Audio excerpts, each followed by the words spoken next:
So you haven't trick-or-treated since 7th grade, you think? I don't think so. That's crazy. Since That's like, middle crazy. school. I think I did it up until high school. When do you think you stopped trick-or-treating? I know I was in. I remember going out in high school in a costume, but I think we just were. I think it was just shenanigans at that point. I don't remember trick or treating. Like I remember doing it way Yes, too old. I remember doing it where people were answering Looking at the you door like you can't be trick or treating anymore. You know, They like had that look on their face. yeah. Like, What's up, everybody? Welcome back to Nerd Rage Radio. Today we are going to recap TFCon. We're going to talk about some Halloween stuff. And remind me, guys, I'll talk to you guys after the show about something too. It just fucking slipped my mind. But I can't even remember what number it is. One of them. 218. Welcome to the 200s. Yes. The two teens, I think. here, I'll look and see. I think we're in the two teens. I'm going to treat it like years. Yeah. Last week The 210s. was. That's all This right. should be 218. 18? Yep. 218. All right. When was the last time you talked to an 18-year-old? Like how to talk to, like in Like person? in social, in any sort of social environment. Like not professionally or anything, but like you're at somebody's house, they got an 18-year-old son, or you're somewhere and they have, for whatever reason, they got an 18-year-old friend or an 18-year-old cousin. Have you had any 18-year-olds over here? I don't think No, so. 16. Jesus I've Christ. had 17-year-olds here. Yeah. I live with a 17 Probably at a con. Yeah. Like, because there's people, there are very young people there now. I'm sure I've talked to 18-year-olds. The older at I get, the cons. harder I'm having with younger people. Like patience-wise. Like I think my patience has decided, look, I got you from 3 to 11 and then from 28 to 50. I think that's a sign of you getting old. It might be. It It's is. like I It's don't old and get trash. that. Like I get that people get that because I hear that from older people all the time, and I'm like, I don't get that feeling. It just reminds me of when I was that age, and I put my mind in that mindset. I'm like, oh, I get you. Yeah, because yeah. I remember that. Yeah. And this generation, and this is going to sound like get off You my old lawn. motherfuckers. They are.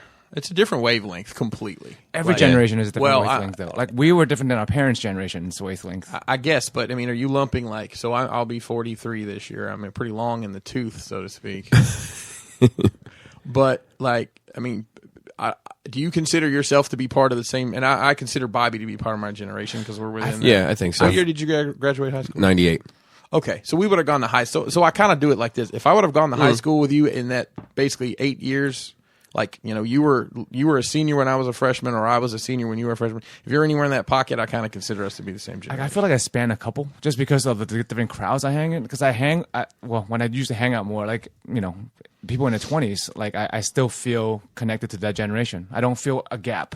So I think a lot of it is Like commonality. in my like not personality, but like what we talk about might change or whatever. But I still have things in common with you guys. We talk about certain things, but when I get with my acquaintances in their 20s, I can talk about stuff with them in that wavelength. Well, I can even that's handle part some of it. 20s. I can even handle some 20s. Well, 18. You don't talk to an 18-year-old like you talk to a 26-year-old. You don't talk to an 18-year-old like you talk to. Talk to him at all, really. You don't talk to them like a 6-year-old either. But like, it's Correct. It's different. Yeah, I think the problem is like the 6-year-old doesn't know shit, so it's like it's easy to just say, oh, they don't know shit. You don't remember like. But the 18-year-old thinks they know some But shit. do you remember? Of course, I That's thought what I I'm knew it saying. all. Of course, Yeah. it's not their fault. I'm not Right, blaming right. them. But you don't have the time. Correct. I can't hold your hand on this. Have somebody else cut your meat. or marry somebody that'll do it for you. Yeah. Like, what the thing is, like, I try to talk to them. Like, I do have a couple customers who are younger, like in the 18 to 20s, like patients, and like they're regulars, so they talk about stuff, and I try to take the time to talk to them a little bit because. As an 18-year-old, I would have loved if an adult took me seriously and actually explored some of my thoughts, and Ooh. you know, and tell me where I'm wrong, Dude, and why I'm wrong. That should be your book. When you write a book, explore my thoughts. The Joe KW story. Dude, Because, that's like, not even a bad thing to say during the BJ. Explore my- Explore my thoughts. Of course. Let me take a note on that. You boys are wild. Put that in the same notepad as the Savage Dragon with the rock, and a rock pocket. Rock Pocket. Hey, can we get the Rock Pockets to promote this Savage Dragon movie? Started asking her questions, getting to know her. Like, how many thoughts you've explored? How you spell thoughts? I love it. I'm gonna explore my thoughts. They're all over there. Those hoes over there. Let's get the TFCon stuff out of the way, and then we can get to Nerd Rage. I mean, like Nerd Week stuff. So, what was your Friday like? And Joe, I would like for you to ask questions if as a non-attendee. And just comments, because I have comments. Correct. So I'll actually start a little earlier in the week. We recorded on Monday, Tuesday last week. Cody was here, right? Wednesday? Was it Wednesday? It was not Wednesday. No, Wednesday was No, my house on Wednesday. Wednesday. Yeah. Tuesday? I don't remember what day I think it was. Tuesday. So I had people at my house. We recorded Tuesday, and then he came over Wednesday. I had people at my house starting Tuesday. So Brink came over Tuesday. Wednesday, he and I went to. He was going to go to one of the museums at the Smithsonian, and I said. He was on the fence about it. I said, well, if you don't want to do that, we'll go to Frederick, and we went to Beyond. Same thing. So, Natural History Museum. Right, exactly. And he said, man, that museum will be there. So he and I. Beyond might not be. Right. So we went to. It's a flaky industry. Right. Well, then there's right there where, Buckystown Pike, there's a lot of stuff you can, toy hunt. So we went to Five Below and bought our stuff for the toy drive. We went to GameStop and Walmart. It's that big Walmart there. And Brian had never had Sonic before, so we went to Sonic. Oh my God, that's He amazing. had never had Sonic. Did you get French toast sticks? No. He wanted a hot. He said, "Is there a hot dog place around here?" Dude, they have a while lot we of were hot in the dogs. Walmart parking lot, I'm like, "No." I said, "Well, there's Sonic." He's like, "I've never had Sonic." So he got a. You've not lived till you've seen Brian Brink lick the mustard off the tip of a hot dog. Oh, jeez. I'm good on that. in a Walmart parking lot. You only got one hot dog? There's you gotta get one of each. He got a foot long with mustard on it, and then I told him he had to try a corn dog. So They had the Chicago, the American. they don't have all those. Not anymore? No, Man, because that the must have not Chicago been in a is that the one while. with the peppers on it. Yeah. And the poppy seed. Yep, bun? yep. I know my Sonic. Yeah. They don't have it anymore. I was going to get That's that. bullshit. So I got a supersonic breakfast burrito instead. That shit is amazing, and that shit is also 1,000 calories. I don't care. And I also got. I didn't realize it when I got it first because it doesn't look that fucking big, and I ate it. I'm like, yeah, that's pretty good. And I looked at it, and it's fucking 1,000 calories. Jesus Christ! I got a cherry limeade to drink. Yes, And Brian. Route 66. I got a large. I didn't get the one with the handle. It's like I'm seriously waiting. Bobby, you sound like you've never been to Sonic's. I went through drive-through one time traveling somewhere.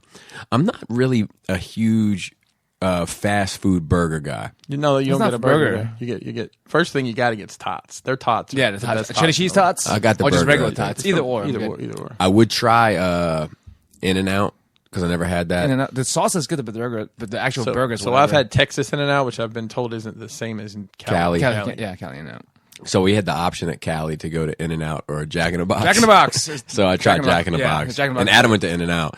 And then the next time I go back, I'll do the No, opposite. what you got to do is go to In-N-Out, get the sauce, and then put it on the Jack in the Box burger. Yeah, That's the I've way to go. Hack life. I've had Jack in the Box, but it was in Nashville. So it's like I had a Jack in the Box here in Maryland. What? really? Whereabouts? 25 years ago. Oh, Probably. they're probably Before they gone. shut them down for salmonella or some shit. You remember they were here? No, I do remember Roy Rogers being everywhere. And Bojangles. I remember there was Hongley's.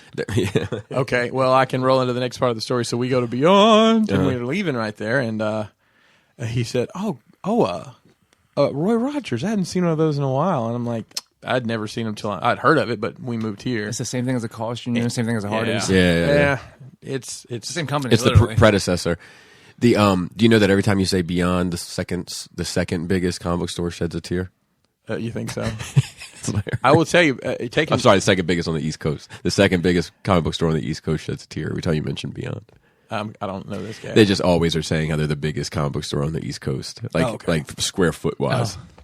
Yeah, it's probably full of boxes really? for such. That's what they say. They don't look that big. They say square footage. They have the largest comic book store on the East Coast. I was in there, and they have an impressive display. Like Brian had never seen all those quarter scale statues. Yeah, It's impressive. It's crazy. And I looked in the back, and they had a stack of 3 of those Red Sun quarter scale statues. Why the hell would you have 3 of them? It does seem excessive, doesn't it? Yeah. So we leave there, and there's sell? there's a Roy Rogers. Yeah, but it's like, who is? I mean, Red Son's obviously a popular Superman book, but it just do you have $3,000 worth of customers? Is Right. what I'm wondering. right. I'm assuming. They're the only ones I know that carries a large variety of quarter scales. yeah, they'll tell you that. mean, they're the largest sideshow account in Maryland. well, they're they- also they the are. largest comic store in Maryland. I've gone to a lot of comic book stores. Nobody's like them, Correct. and especially go to a con. Who has a display like that? Right, with the Right. big Hulk. I mean, they didn't have it this year. They didn't bring but it, no. They didn't bring they it usually the big giant Hulk, the life size Hulk. Like if you want, you were talking about picking up stuff in the wild, you fucking nerds, on your for dummies Robert today. just said these are fat so turds. Yeah, like where else would you go other than Beyond to like fucking handpick a fucking statue? Oh, for sure, for sure. Yeah, I just they had a ton. I mean, they have like a Star Wars case now in the back with statues in it. And This stuff. is turning into Beyond fucking So commercial. we leave there. We go to spot us some monies. yeah, the second biggest is just shedding a tear left and right. And I hadn't been inside of a Target in 3 or 4 months probably. Really? There's not, Dude, And- this is my experience with Cody. I haven't been to a Walmart or a Target and fucking, I don't even know what last So, time. I mean, I've been to Walmart obviously because I got a little shit burn we have, but Oh yeah, you do go into Walmart. I go to Walmart. Pretty much almost every day I go to Walmart. I should have Just asked for you to go something. there for me. I needed a small American flag, That's where you would go. like the one with the kids would have. Sure, exactly. Yeah. We went to Target and I'm like, okay, cool. I mean, they had, I think at Black Series they had the new version of the Stormtrooper. Like it looks to be the exact same one they've been selling for 5 years now. Yes, it's just supposedly the elbows are fixed. And some old ass Ray figure. It was all the Star Wars figures they had. Yeah, it's been a fucking every Walmart I took Cody to, the Black Series were deleted. So my shitbird Walmart finally got it. One case in. Wow. And the one figure I knew Cody was after, somebody had already gotten. No, But, no like, doubt. That's the one. That's the hot button in that. Yeah. in that box. So we got home, and then Dust and Vinny, Hot button in the that hot button in the box. box. God bless. Dust and Vinny got there Wednesday night, and it was just real chill. We just sat around, ordered some pizzas, and bullshitted. Thursday, Vinny went to DC for resting, and then we ate. Dust actually grilled, and then we came over here and hung out with Yeah, it was a you good time. guys and recorded some Oh, nonsense. I came over to my house. and came to Joe's house. Dunkel came through. Dunkel came through. Dunkel, shout out to Dunkel. And he came to the con. He joined the Facebook group too. No shit, good for him. He's been interacting. I didn't see him at the con. Yeah, he came by. What day was he there? He came by Saturday. He said he had a hard time. He was supposed to work. Yeah. He had a hard time getting off, and the last minute he was able to get off for That's a part awesome. of the day. Yeah, I didn't see him there. So Friday, this was my Friday. We got Kelly's car loaded. Got Mason's SUV loaded. Mason and drove my car to school so we could load said SUV, and he had to have a special parking pass because he was driving. He goes to the Tech Career Center half the day. Weird So flex. It is very strange, but he had to drive there so he could leave and then get there. Got everybody loaded. Got Ace's car loaded, and then the day before, I actually got Vinny's car loaded. So we were heavy, and then Brink carried for you. And JD and Chan. And Deluxe. And Deluxe carried my Cody Okay. and my Cody's accessories. And Minted package. the dude's name is slipping my mind, and I feel terrible. JD and it was one of Chan's best friends. Wayne. I kept wanting to say Claim. Yeah, Wayne got white boy wasted. So did Robert D. We can tell that story. And Brian, but we'll move through it. There was a lot of people in a lot of trouble this weekend. So I had called on Thursday, and I got aggravated because it took a long time to actually get to a human through that Hyatt system. My wife did too. And then it's funny, I called a second time and I went right to him. But I finally got a live person, young lady at the desk. I explained, hey, we have this suite. Check-in's at 4 or 3 or something like that. Can we check in early? She's like, I can't promise you anything, but let me put your name down, and I'll call you when it's ready. I'm like, yeah, right, whatever. About like 11 o'clock, she calls, hey, your suite's ready. The rooms aren't, but the suite's ready. The rooms will be ready soon. I was like, great, we're leaving in like an hour. I'll see you in 2. So get everybody loaded up, rolled down. Kelly got like primo parking in the garage, like literally the best spot you could get that wasn't like a 20-minute spot. And you guys were right down the aisle. Yeah, we were so right there. Big ups on Yeah. that. That was great.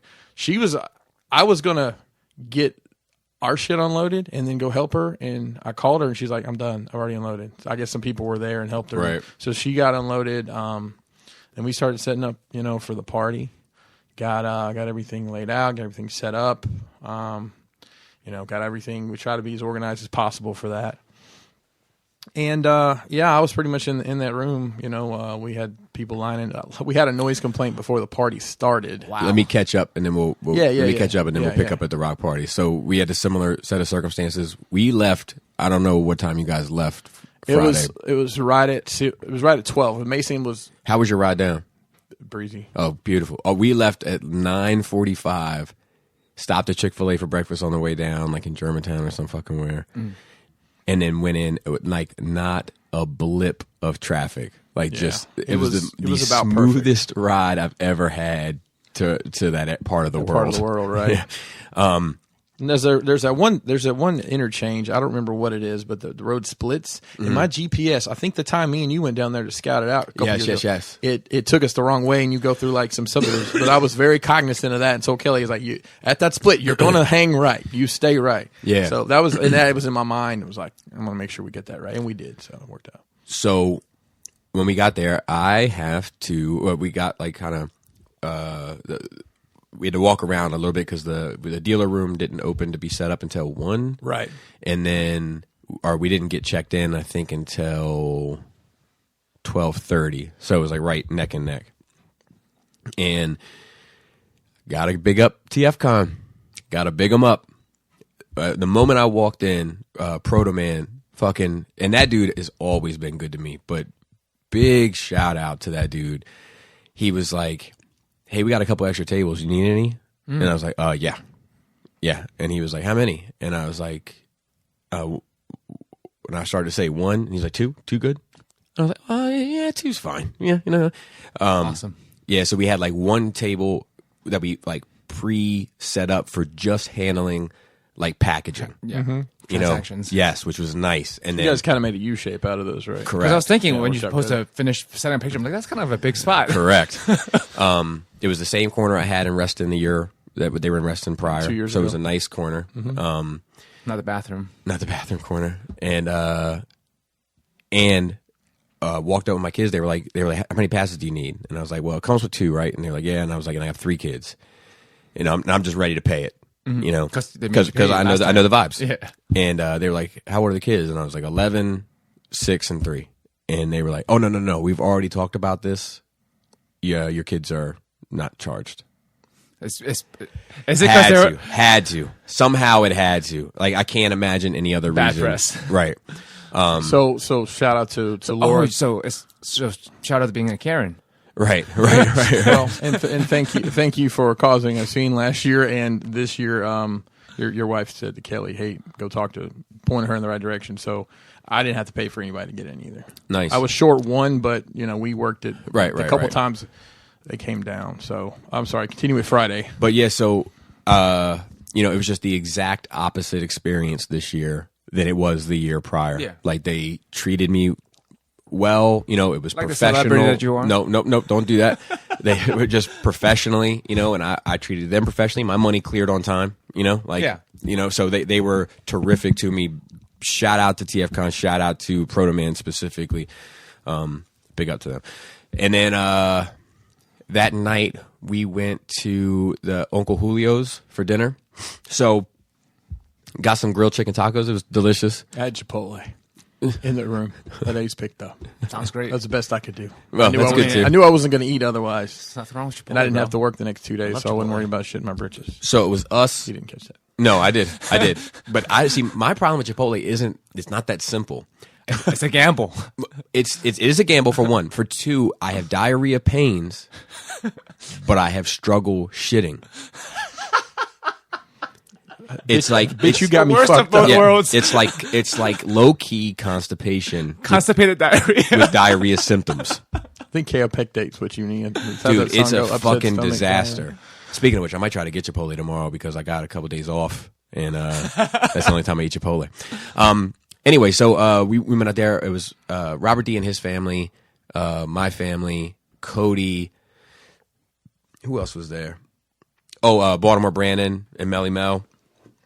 And I think that might have been it. And I'm probably forgetting one person. They're like, nice. But Robert D, of course, paid for everyone. And we even tried to get ahead of it. Couldn't. And this check came out, and Robert D was like, "Here, I'll take it right here." And Matt was like, "Don't let him pay." And she was like, "No, your checks are coming." So we were like, "Okay, cool." And then he signed it off, closed the book, and I opened the book up, and I was like, $400. There's no way your family spent $400 some dollars. The fucking guy's a fucking maniac. Thank you, Robert D, for that. He had 5 mojitos. I just want to set the stage a little bit. He had 5 mojitos. Is that what it's called? Mojitos? At that late lunch. At the Uncle Julio's. At the 4 o'clock dinner. Okay. He had 5 mojitos right then for dinner. Mojitos are quite delicious. They are. It was my first time trying one. They are dangerous. They're like almost too sweet for your own good. Correct. They'll fuck you up if they sneak up on you. So we left that. Shoulders met up with me down there. Oh, yeah. Ashley was actually showing up. Yeah. So then we went to Robert's room. Robert had the Hanny room. Did you have the Hanny room? No, but Dave, I think so. A bunch of the BTM guys got a suite together, and they had the Hanny room, which is what I'm referring to, which is his room 2 years ago. Yes. That kind of, and honestly, it's probably a little better than what we, because it's more secluded. Right. And Dust ended up with a suite, like not quite that big, but pretty big too. He got upgraded. And then that was pretty much it. Then my wife got the kids situated, and I met up with the Rock Boys. Yeah, so we did the way we did the IROC, the International Rum Collectors Meetup, and shout out to Cody for continuing to keep it international. Yeah, because he was our only international flavor this year. We do a rock box pickup. So rock boxes is our kind of like a subscription box we do at these events to generate funds most of the time. Not this year, but and we try to make just a cool event for people to come in. We have, we always do a poster, and everybody signs a poster, and I normally just lose it in my basement. Like, I can't find last year's to save my life. This year I'm going to actually get it scanned in, so people, like, if you want it, just send me your email or whatever, or shoot a couple bucks and we'll send you the file and go get it printed at Walmart. So you roll up early as planned with Shoulders at 6:30, and of course there's people in the hall already. One of them being Robert. Yeah. So him and Matt got their feelings hurt because you got to come in early. I'm like, it's pre-planned. We're filming some shit. Right. I had to come earlier next year. Yeah, we have to come at like 4. But we had the pickup party, which was cool. But at that point, and there's video online on the Facebook group and stuff. There's probably the line's damn near to the elevator. People waiting to get in our room. So before we even started, somebody was in the hall coming and going and saw that there was a Karen across the hall. And I'm pretty sure I say that's where the noise came from. But Michael Price, shout out to Michael, he was staying literally across the hall, and he walked in the room. His wife was in there, and like, I don't think they're going to last very long because it's so loud. And she said, I can't hear a thing. Really? And Kelly was in the room, the bedroom, right next door, and she couldn't hear anything through the door. So I'm thinking it's below. I'm thinking it's below or above, because they probably don't insulate those. So we do the party, and we got a noise complaint while the line was out there. And I told the security lady, who was not having it, that we're getting all these people in and we'll keep it down. So we do the pickup party. It goes good. We take a bunch of pictures. We have our backdrop set up and everything. Shout out to Chan for the baked goods. She did cookies and brownies and a fucking cake with the ROC logo on it. Yes. Crazy shit. The party started at 8:30. People started rolling in, and we almost immediately got another noise complaint. At one point, I'm like, we're gonna take turns speaking because we were waiting until 9:30. We were doing something at 9:30. It was like 8:45, and I said, Bobby, talk to these people. So he talked and kind of calmed people down. But as soon as he quit talking, this is the whole party. Shh. Is what we're doing. It's impossible. Yeah. So third noise complaint comes. The lady's like, and I think you guys dipped like shortly thereafter. Yeah. You came in, because one thing about myself. I'm going to save one of these pats on my back for you, Joe, but I'm going to pat myself on the back a little bit. If it ever comes down to my behavior impacting your life in a negative way, and you let me know, I'll remove myself. So Chris came in at one point. He'd been out with these security people, it felt like 5 or 6 times. And he came in at one point and he was like, we're on the verge of getting thrown out. I cannot get thrown out of my room for the weekend. And as soon as he said that, I was gone. And the thought was Bobby would leave and people would go with Bobby. But some did. Yeah, and it was a trickle down thing. So, and honestly, I think a lot of people that did leave went to the bar and they're going to get shut down. So I think a lot of the traffic we normally have, people didn't bother to come up. Right. Which, all things considered, is probably fine. So I don't even remember what time it was. The last time she come up, she said, next time I'm calling the cops. And I'm like, if you call the cops, I'm probably going to have to leave the hotel. And I obviously can't do that. I have my family here. One thing that kind of bummed me out about it is, my wife's not the most social person in the world in those situations, but she was hanging out in suite has like a little. Oh yeah, Laura told me about this. It's got like a little kitchenette, so Dust's back there, kind of bartending a little bit, hanging out. Kelly's back there with him. I keep looking over. I'm actually, I had on a long sleeve shirt like a moron, and I'm there's an air vent that's like I found the spot, so I'm standing you there. did have I'm a nice standing spot. in that spot, and she's gone. I'm like, what the hell? So I look over there and like. So the way this room is, it's the big suite, and there's 2 bedrooms. And you know how it is when you got those connecting rooms. You got a door on each side. Yep. So the door on the side of the room, which my kids decided to go to bed at like 8:30, when I can't get them in fucking bed till 11 most nights. Right. Anyways. Sorry, they were bored and had nothing to So do. she goes in there. Somebody bumps the door, and she's locked out. Oh, no. And you know what she said? And I just assumed she's just, this is too much for me. I'm going to go lay down. Right. I didn't hear another word. I didn't want to bang on the door because the kids are asleep. Right. So the next morning, she's like, "Yeah, I guess I could have walked out the door and walked in the door. I didn't think about that because they didn't give us keys to the rooms. They just gave us keys to the suites. Gotcha. Yeah. So nonetheless, I ended up going down to the bar, and I was looking for you. So I got caught at the bar with Robert and his double Jameson shot shenanigans. So let me rewind the clocks a little bit. I was outside. I took everybody outside that I could, and You were out there like where they do the parties and whatnot, kind of in the middle there. Yeah, but we didn't even make it that far. We're right there, like almost like as you come out, you make a right. We're right there by the bench and shit. Outside Panera. Yeah, and like we were talking and carrying on, and we got into a bunch of conversations. And there's a couple things I found funny about it. For one, like I was just talking because there was an audience to talk to, really. And the next day, Chris comes up to, I think it was you, came up to me, and you were like, "They said you got pretty fucked up last night." And I'm like, they're just not familiar with my Friday. I was fine. I was 100% fine. But I almost did get into a fight. Oh, here we go again. So 100,000% not my fault or doing nothing to do with it. And I talked to Shoulders this morning because he wasn't there. He had left. That's my first thing I said. Where were Shoulders? Yeah. So he went to go pay his parking thing so he could leave soon. But that you needed exact change. So then he ended up going around to like all these people at the bar and everything trying to find like exact change so he could pay for it. That's dumb. Yeah, it was really very dumb. stupid because they didn't have a person at the booth. So so he like as soon as he got it, he just rolled.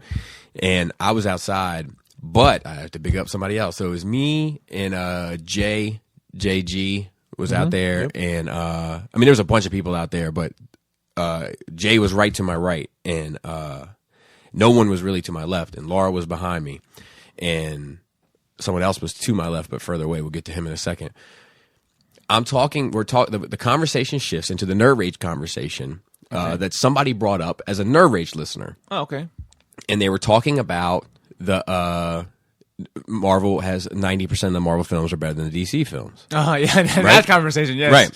So, we're talking, and I'm just running them through the same test. And I'm like, Yeah. okay, cool. So so Laura and I had already worked out the numbers because we had the conversation. Yeah. So I was like, these are the amount of films that need to be better from Marvel than all of the DC films. And this many DC films can't be better than the Marvel films. Right. So here we go. And I start running them off. And DC starts putting it out. And my argument here is not that DC films are doing a better job. Marvel is definitely doing a better job. My argument is it's not as 90-10 as it seems. So anyway, so I'm going through it, and people are like reluctantly agreeing with me, right? And I'm like, cool. So I'm working through it. All of a sudden, this dude comes out of nowhere. Now, I meant to ask you this. Was he there for the show? Nope. Okay. And I think it was actually just a rando? Yeah, and I think it was actually Brick's fault to keep it a buck. He didn't know it was going to go the way it went, but he was like, this guy I think was drunk and was coming out, and Bricks was like, you think Marvel's better than DC or DC's better than Marvel? He's like, Marvel's better than DC, motherfucker. And he's like, well, he doesn't believe it. Go tell him. So this dude got right up in my face, like I could have given him a peck, like that close. Should have done it. So I put my left arm up with my elbow at like his right shoulder and my hand on his left shoulder, and I moved him back. And not aggressively, just like, look, you're gonna give me this space because I don't know you. And he's like, don't touch me. And I was like, don't get in my fucking space. And as soon as I did that, Eric B stepped right in and put his hand on that dude and was like, you're not touching this dude. And then I was like, all right, the dynamics of this situation have now changed. because I wasn't even thinking about any of that. So, a couple funny things about it. Then he just went drunk, rambling talk, and I could tell that it wasn't that sort of a situation. He just was aggressive and drunk and didn't know where to put that energy. He was wandering around by himself at Reston Town Center with Correct. a bunch of nerds. Correct. So That's what happens in town centers. You get I guess. he probably lived there. Maybe.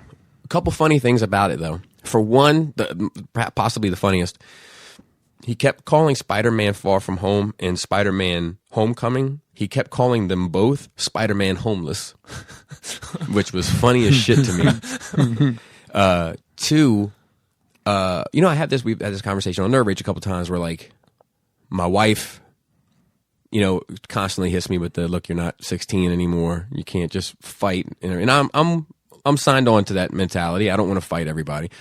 I don't want to fight at all. Honestly, I don't. But I had my backpack on, and she was pulling on my backpack. And I've mentioned on Nerd Rage how I feel like sometimes she says these things, but then when a little bit of smoke starts coming underneath the door, it seems like she's into it. You know what I mean? And all of a sudden, the sex is better that night, and you know what I mean? Like all of a sudden, so. That's some primal shit, by the way. Correct. That's what I'm It's saying. the responsible side talking to the animal side. So she's how like the backpacks have like the little loop at the top, So she's pulling on that, and I'm thinking she's pulling me back, from getting too close to this dude. So I just like dropped my shoulders, and I was gonna work my way out of this backpack. Is that how I lifting your hips? No, the same thing? No, not at all. That's the same thing, but with a backpack. Not at all. And as soon as I dropped my shoulders, she just took my backpack off. Like the dog's off the leash. Like go get him, girl. Yeah. I mean, it's kind of how it felt. So then, and in my head, I'm working all this out. Eric said to me later, he was like, man, I saw her pull on the backpack and you slip out of it. I was like, oh, they got a system for this shit. He was like, you guys get into this type of shit a lot. This ain't our first rodeo. But it just was a matter of circumstance. But it ended up being all good. So in between all that, before the guy came up and got aggressive, Robert D was like, nobody wants to hear bullshit stories. They want to go into the bar and have shots. And I was like, what? Okay, man.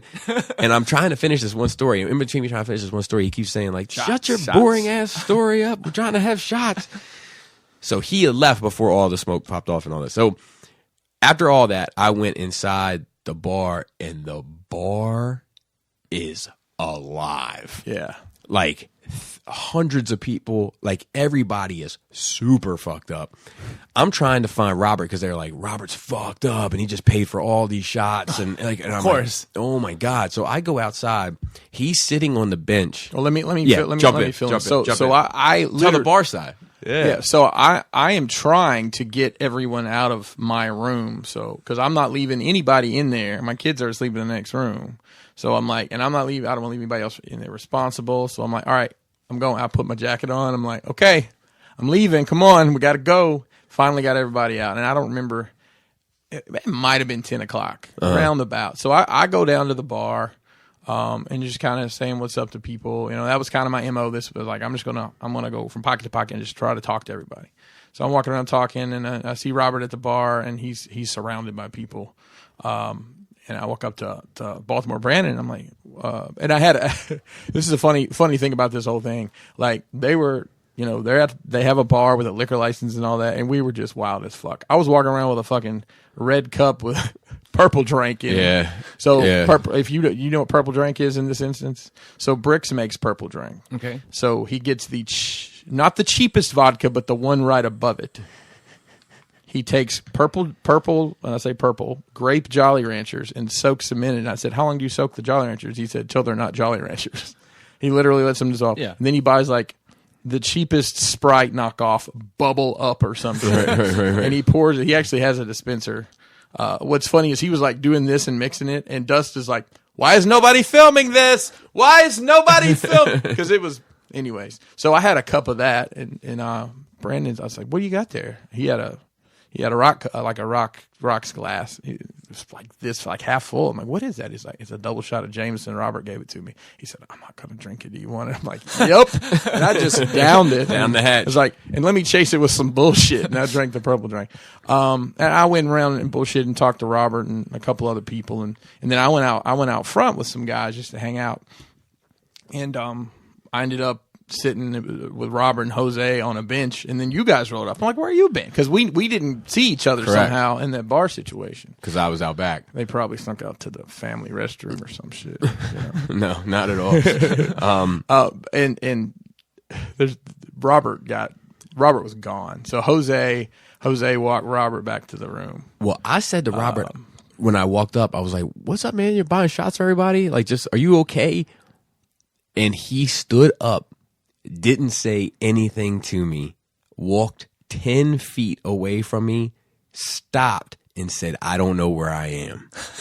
And I was like, "Oh boy." Yeah. You motherfuckers so old for this shit, man. He got really twisted up. So Jose walked him back to his room. There's this I'll say it's a sweet picture. Somebody took a picture of Jose kind of holding Robert from behind, walking him down the hallway, and put like Weekend at Bernie. hashtag brotherhood. I'm like, yeah, you're right. That's what it's all about. And then somebody put Winnie the Pooh and Piglet next to it. Yeah, they did.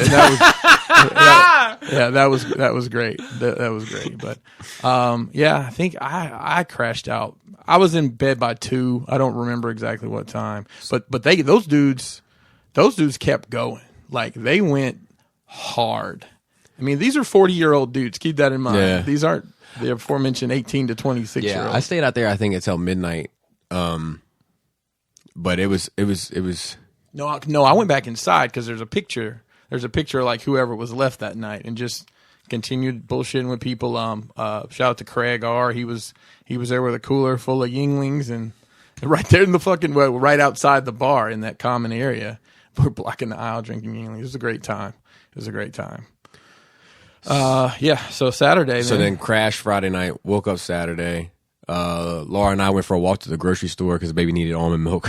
And where's the grocery store? It was like if you came out and you came to the main street, you could make a right. Out the front door? Like if you came out to Panera Bread's and you made that right and you came to that main street that went, then if you made a right, it was like a block down. Oh, I've never made it down there. Okay. Yeah. So went to Panera Bread's and the grocery store and had got the almond milk, a couple other things. Came back, went back down, started setting up the table, and the doors open at 9. Yep. So before we get to that, just 2 things. One, the doors open from 9 to 11 for the weekend pass holders only, and then at 11 it was for general admittance for Saturday. So I met up with Chris early in the morning. Our paths just crossed, and he was like, "There's a weird vibe in here," and I did feel a weird fucking vibe in there, and I felt it the moment I walked into the doors, and I was like, something seems fucking off. I felt like Clarence in the elevator, where he's like, "If anything's amiss up here, I'm gonna fucking shoot you first." Like, you know, like, but then the doors open and everything went like smooth as silk. I had forgotten about saying that, but it just seemed off. There was weird energy in that room, and but like I have one quick. I know we're about one quick pre-show. So Kelly and I forgot to stop and get cash. Like I know the majority of people end up paying with cash for these things. So I talked to Brian Friday, and he's like, "Yeah, I got you. Just get with me." So, but Friday happened, and I forgot. So I called Brian at 8:45, and he answers, "Hello." It's like, "Hey man, are you asleep?" He said, "I don't know." I said, "Okay, hey man, I was gonna see if I get that cash from you." He's like, "What time is it?"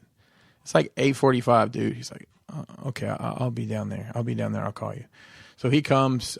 He calls me, and I go out. And Brian is the most disheveled I've ever seen him. Wow. He has a hoodie with the hood on. And that's unlike he him. walks up and hands me this ridiculously organized money.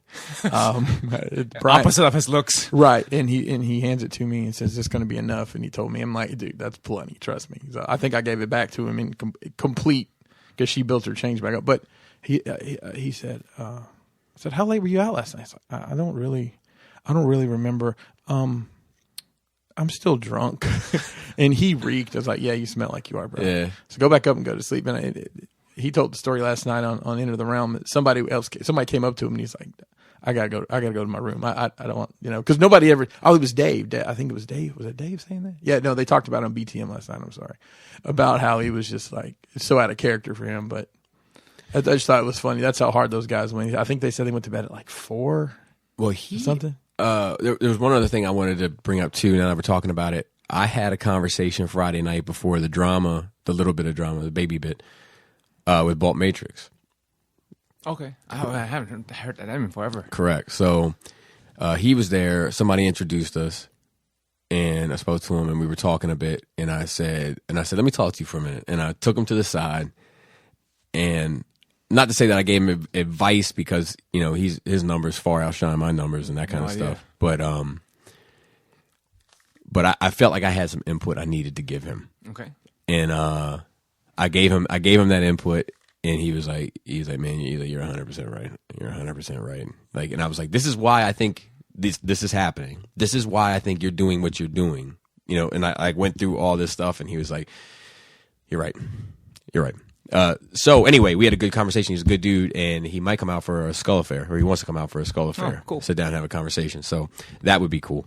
So the doors opened on Saturday morning, and well, I the first thing I did is I got in line for the exclusives. I'm sure you did. Well, I did. Oh, for friends and shit. No, but for fundraising. Oh, really? Oh, for the rock raffle? for the rock raffles and shit. Raffle for the spin to win events. Right. We don't, that of which we do not speak. Right. Which, Bobby, there's a guy that works at MMC booth. It's the only non-Asian guy White that's guy? there. I don't know his name. Lenny? He's the. I think he does a lot of the art. I don't know. He's never rubbed me the right way. He's very abrasive. But he was trying to tell us, like, dealers you guys can't buy this stuff till 10. I'm like, this shit's going to be gone at 10. So we ended up in line, and because other dealers were in front of me and buying it all.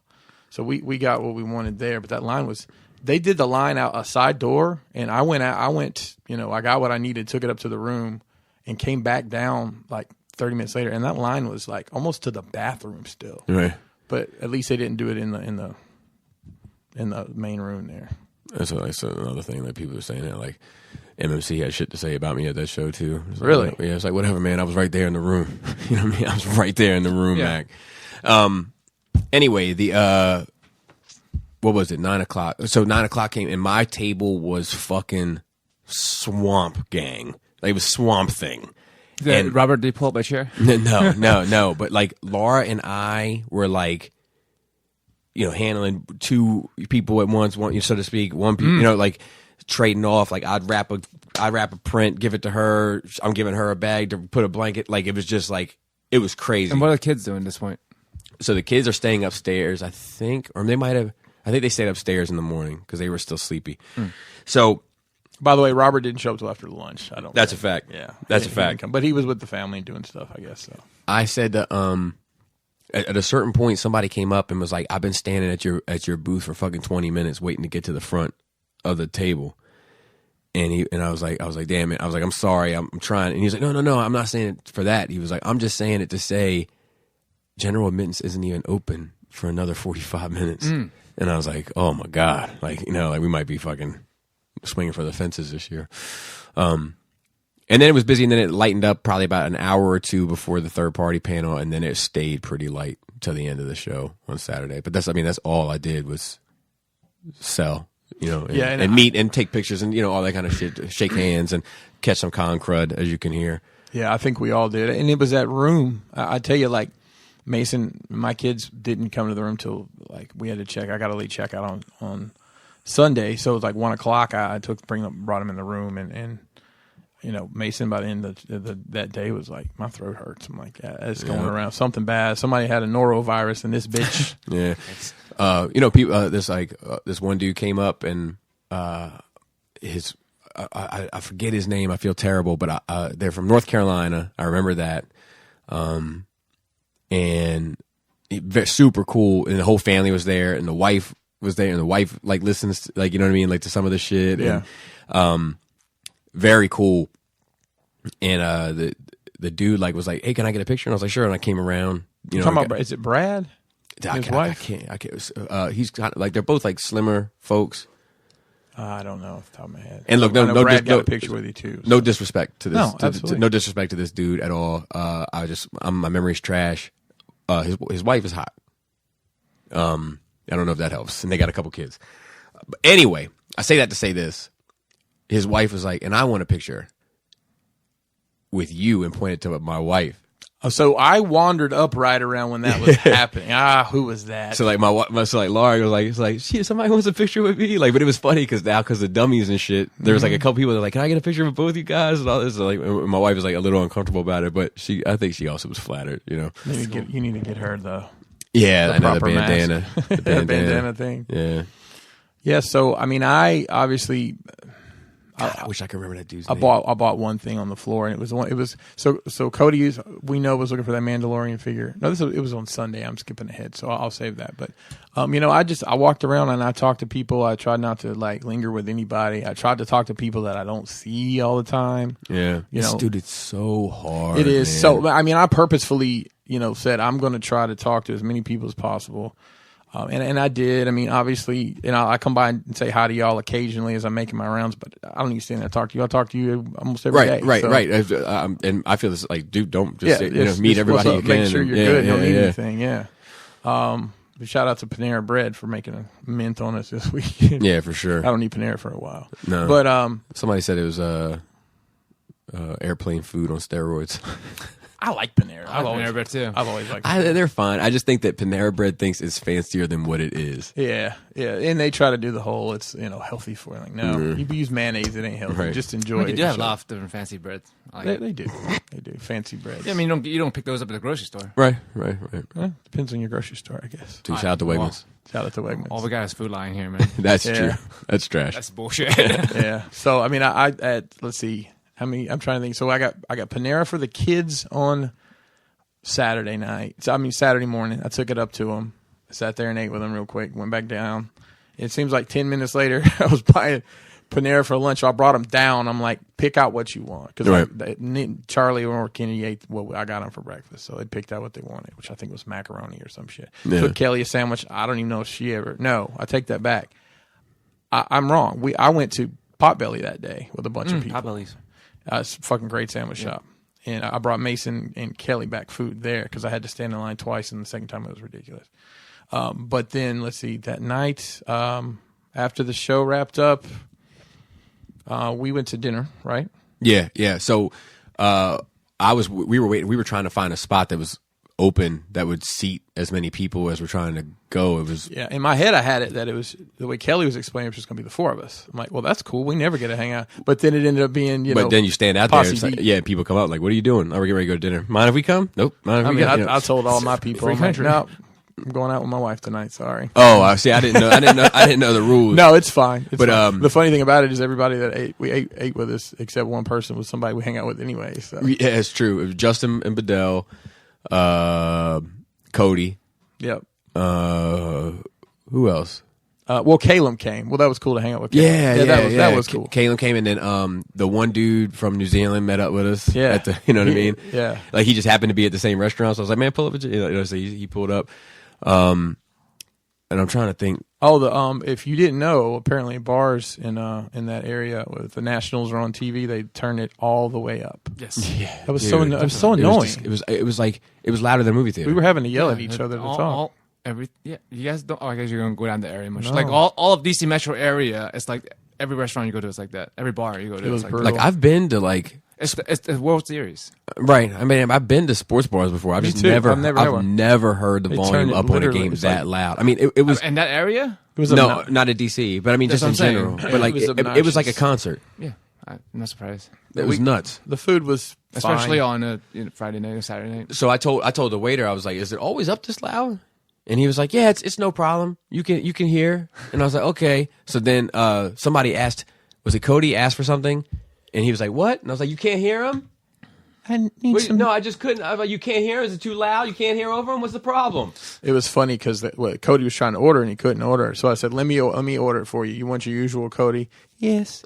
Chicken nuggets? No, it's a basically. So I want the all-American burger, but this is all you put on it: the bread, the hamburger patty, and the bacon. Nothing else. Yep.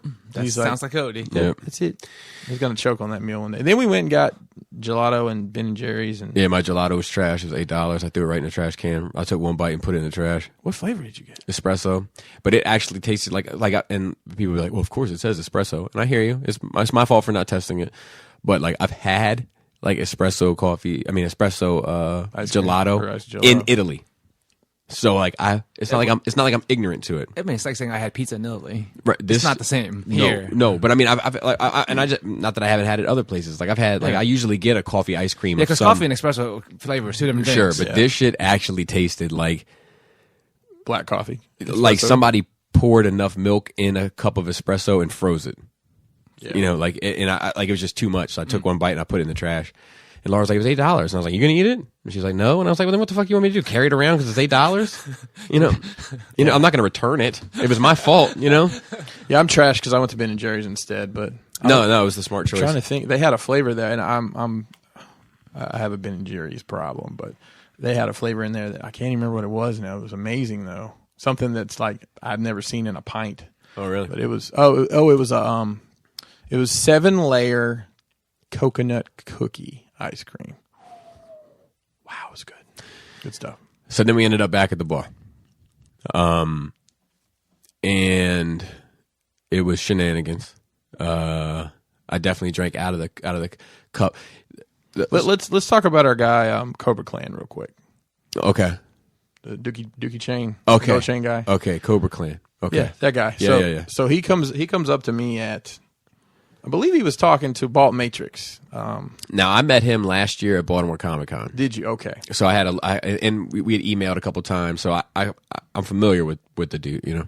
Well, he listens to, once he told me his name, we do the live chat on the Monday, Tuesday show, and Friday shows on the Realm, Enter the Realm and Breaking the Mold. But I recognized his name once he told me what he went by, his handle or whatever. But he was sometimes, and you guys probably feel this, especially, we do multiple avenues to get our stuff out between podcasts and whatnot. And sometimes I know, coming here sometimes or doing, Monday night, it's like, God damn, I got to do this shit tonight. Yeah. I don't fucking feel good. I don't feel like it. Correct. But, he basically said that he looks forward, like the main thing he looks forward to every week was listening to us. That's a fucking nice thing to hear. Wow. And I shared that with all and he went up to a lot of I'll tell you a funny story. We were in a third party panel, and the third party panel was basically trash except for one thing at the end. Correct. And I was on the end of one aisle, literally on the end, and Dust was on the opposite end. And we were just talking shit the whole time. And he said, it's funny because Dust said, "Is it sticky?" which is my line. And he said, this dude kept turning around looking at him. And once I said that, he turned, Cobra Clan turned around to him and said, "Dust?" And then the next thing I know, I see him down on one knee in front of Dust. I'm like, is he going to kiss the ring here? What's going to explore his But thoughts. he had like, I found you kind of deal. So I mean, it's just really cool to for somebody sure. to appreciate that. I mean, I had a lot of other conversations with people that similar sentiments. So it really kind of makes all this worth it, Well, at the end of the day. When the rubber hits the road, when the smoke hits. At 7 p.m. So I want to have a broader conversation about that. I'm not sure if we'll have time for it today, but like about re-energizing the battery. Yes. It kind of ties into what I'm getting ready to talk about at this bar scene. In Cobra Clan, he got loose that night. Yeah, he got very loose. There's a great picture of Intergenerational wearing his chain around. Yeah, so. He got loose. He got so loose at actually, one point. his dad was there. His dad was fucking super cool. I ended up having a that. conversation with his dad for like 10 minutes. You guys had a conversation, and I didn't realize the context of that conversation. But Yeah. Your body language was telling me that something was going to happen. So I actually, you thought it was getting. I was still pretty cognizant at this point. So I came around and stood like on the opposite side of you, between y'all, but not close enough. And I'm like, yeah, I talked to you about it yesterday, like Monday, and you're like, no, it was all cool. Yeah. I think that when I had that, and I'm not trying to put it out there because I don't want people to be triggering me at cons, but when I get into that specific topic, I tend to get very passionate. Because not that I'm always right, but I have a very specific way of how the bread should be made. Yeah, you said something like specific that not triggered me, but put my spidey sense, my Peter tingle out, so to speak. And I moved around, but once I saw what it was, I'm like, yeah. But I like him a lot, and I like his dad too. And I met his wife, and and his wife's very cool, and he kept saying, and she's hot too. And I was like, yeah, okay, dude, she's hot. Jesus Christ. And hey, shout out to my wife for actually being out Yeah, mine past too. 10 o'clock because Kelly never goes out. She never went, but she had a good time. I could tell she was having a great time. Laura was too. That was a good vibe down there. I didn't stay out. But I want to talk about my problem that I had down there. And it wasn't personal per se, but it was like, I feel like there's people in the midst of a conversation, whether they start like kind of forming, right? And I can tell everybody kind of wants to have their exchange. Yeah, I've got an angle on this too. And I want to have that exchange with as many people as I can. Mm-hmm. But like, you just end up, because of the dynamic flow of a conversation, you just end up, spending more money at this table than you do at this table. Yeah. You know what I mean? And Just naturally. and it's not personal. And it's like, this guy Mooncakes, right? He's Oh boy. so I've known this dude for years, right? And I haven't seen him since Charlotte. So like, seeing him again, it was nice. We're catching up. You would like him, man. Sounds the name sounds like it. Yeah, and I'm quite, I'm quite fond of him, and I wanted to catch up with him. So we ended up spending a lot of time, and I felt like I was like blocking people out from having little conversations. So I asked you about, because there were some people literally like almost. Once you put on the mask in that, it was a different vibe. Right. It's like, because people didn't like, oh shit, that's Skullface. Right. And then I took a step back. I'm like, he's going to be busy for a minute. And even I think Laura even like, we were right there in the wings, but you were doing the thing.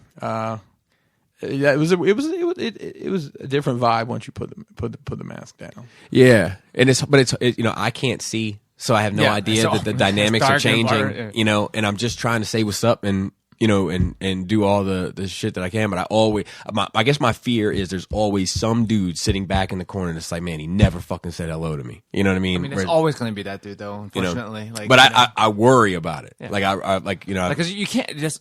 You only have so much time and so much attention for so many people. Yeah, I mean, we on the the Monday show have made it very clear. Like, if you're coming to this thing and you watch these shows, or you're in the group and you don't say much, come up and speak. And that's Cobra Clan's like, you said that, so here I am. I'm like, awesome, thank you. Yeah. We appreciate you. Honestly, you're the reason we do this shit.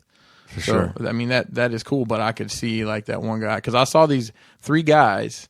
They tried to walk up to you, and then somebody else kind of circumvented, and they kind of went to another group to talk, and then I left around that time. So you did say they made their way around to you, so that was cool. Because like not everyone's super social, right? And also like etiquette wise, you don't want to jump in. That is rude, and like you don't know this person. He's someone you watch or whatever, but he doesn't know. You don't want to fucking just insert yourself into the conversation. Yeah, and I'll use another person I know that's in a similar level of fame, I'll call it, I'm just saying, based on internet, YouTube and whatnot, that got a bad rap because it was something like I'm talking to you and you come up and start telling me like, hey man, give me just a sec, I'll be with you in a minute because we're having a conversation.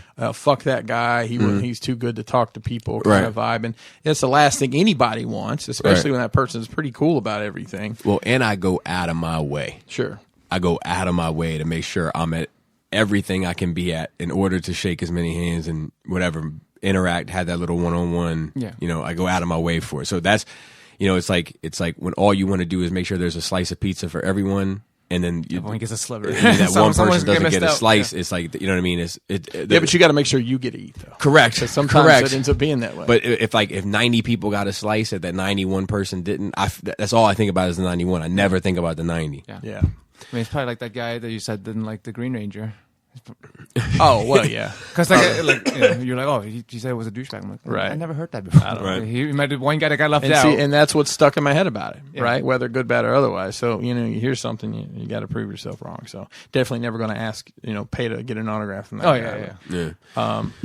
That was, how late did you guys stay down there Saturday? So, Laura went to bed around, I think, 11:30 or 12, and I went up around 1. Okay. And then I was in bed by like 11:30. I was trashed that night. So Sunday morning, I was hurting a little bit. I can't do 2 nights in a row like that. I just physically can't do it. Shit. Not because of drinking, just because of being up, limited sleep.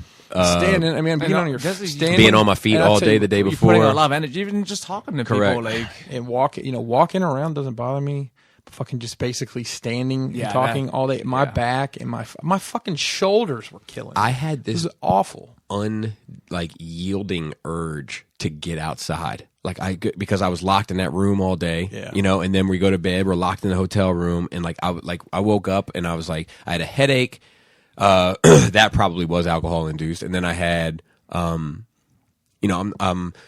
tired and I'm not getting enough sleep, and the con crud is setting in. I don't feel good, and like Laura's like, well, what do you want me to go down and get you such and such? Get you such and such? I want to get outside. I just want to be outside. I'm just completely opposite. I don't want to breathe that air. I did skip a little. But see, I'm okay here. It's something about it almost felt prisoner-esque. Because I want to be in that room because I want to get the merch out, and I want to also have a central place where everybody can come to me to meet me or whatever, or to get what they want, whatever the case may be.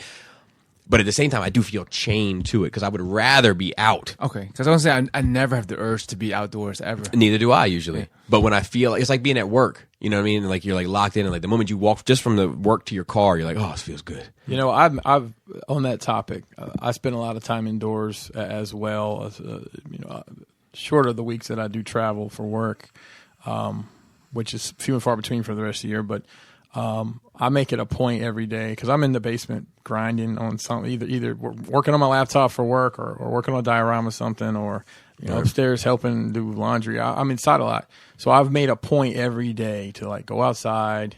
And I normally call somebody and just just walk around get the on yard. speakerphone, walk in the yard, look at bullshit and just get that fresh air. And I don't know. And there's medical shit. There's medical about the sun and your mood and all that's just important. Coming over here was the first time I've been outside since Sunday. Yeah. I got home from work Sunday and I haven't been outside till now, and I'm perfectly happy. But I hear you. But I do. But yeah, that's definitely people get the SADS, the seasonal affective disorder, because they don't get enough sun and vitamin D, and for sure we sped a little bit. So, I need to go back. So Friday night we did some giveaways. So anybody who bought our rock box, which is kind of our fundraiser, and we didn't announce we were doing this. We did a raffle in the room for anybody who picked up and was there. We ended up having to do it early, so I knew everybody wasn't back in the room. But we gave away a Figure Arts Infinity War Thanos. Shout out to Eric, newlywed Eric von Wolfenstein. It was nice seeing him and his wife Crystal there.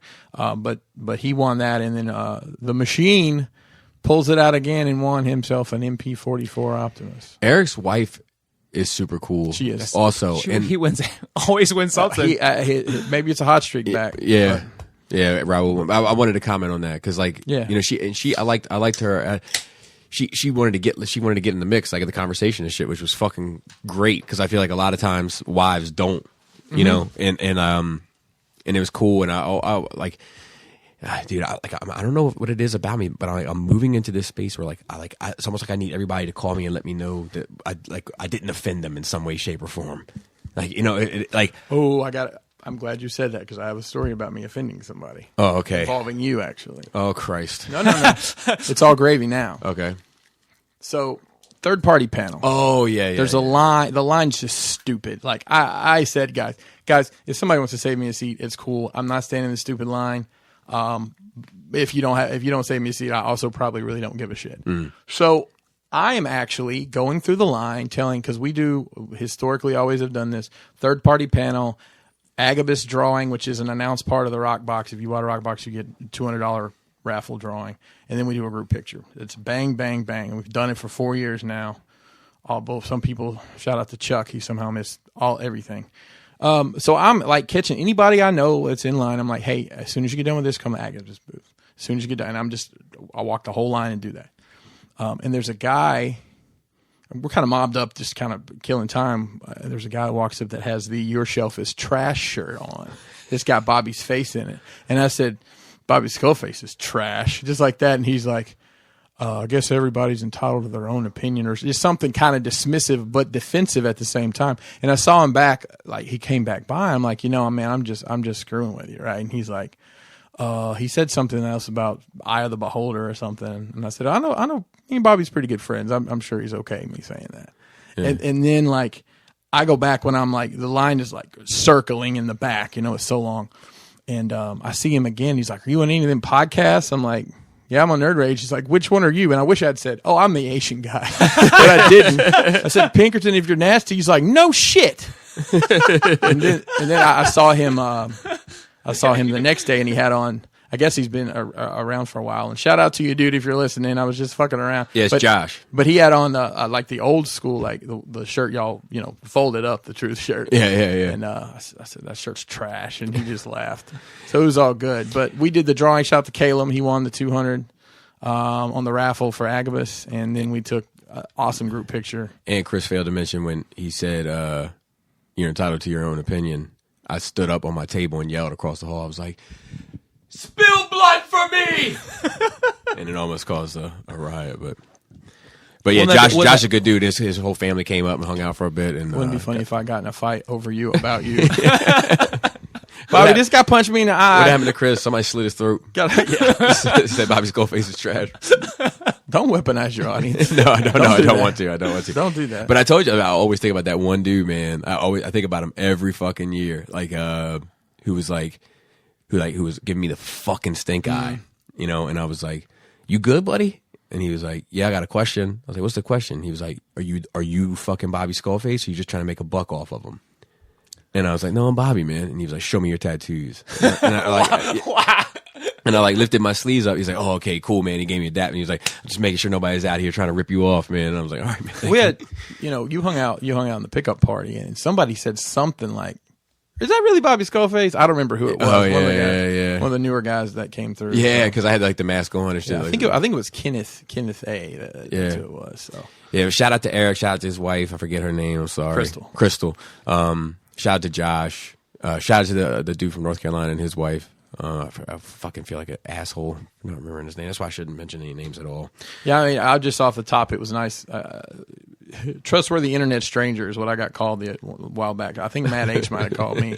I like that. Trustworthy internet. I'm going to send my money to you, trustworthy internet stranger. So it's nice to me, like a Sam M. It was awesome to meet that guy. Yeah, dude. And I got to have a conversation with him, like, because we're always entering into like this race conversation and this other conversation. And he's far left, and I consider myself to be more center, but most people on the right think I'm too far left, and most people on the left think I'm too far right. Right. Yeah. So it makes me feel good, but we had a really good conversation, and he took some things away from it. I took some things away. And like that was another thing. Like he actually set my spider sense off, because that might be actually where all this energy is coming from, because he was like, "Last night you said you wanted to fight me." And I was like, I was just joking because of the like back and forth quid pro quo that we have regarding like these conversations. Right. It's not like, but in my head I'm like, man, what am I saying that people who don't know me are taking way out of context, Your shelves are trash. That's what it is. Right. I'm trying to think just who like Kenneth A. It was cool meeting him. Jim Hogg was there with his wife. Yeah, that was great. Jim Hogg, isn't it? Yeah, that's a hard ass name.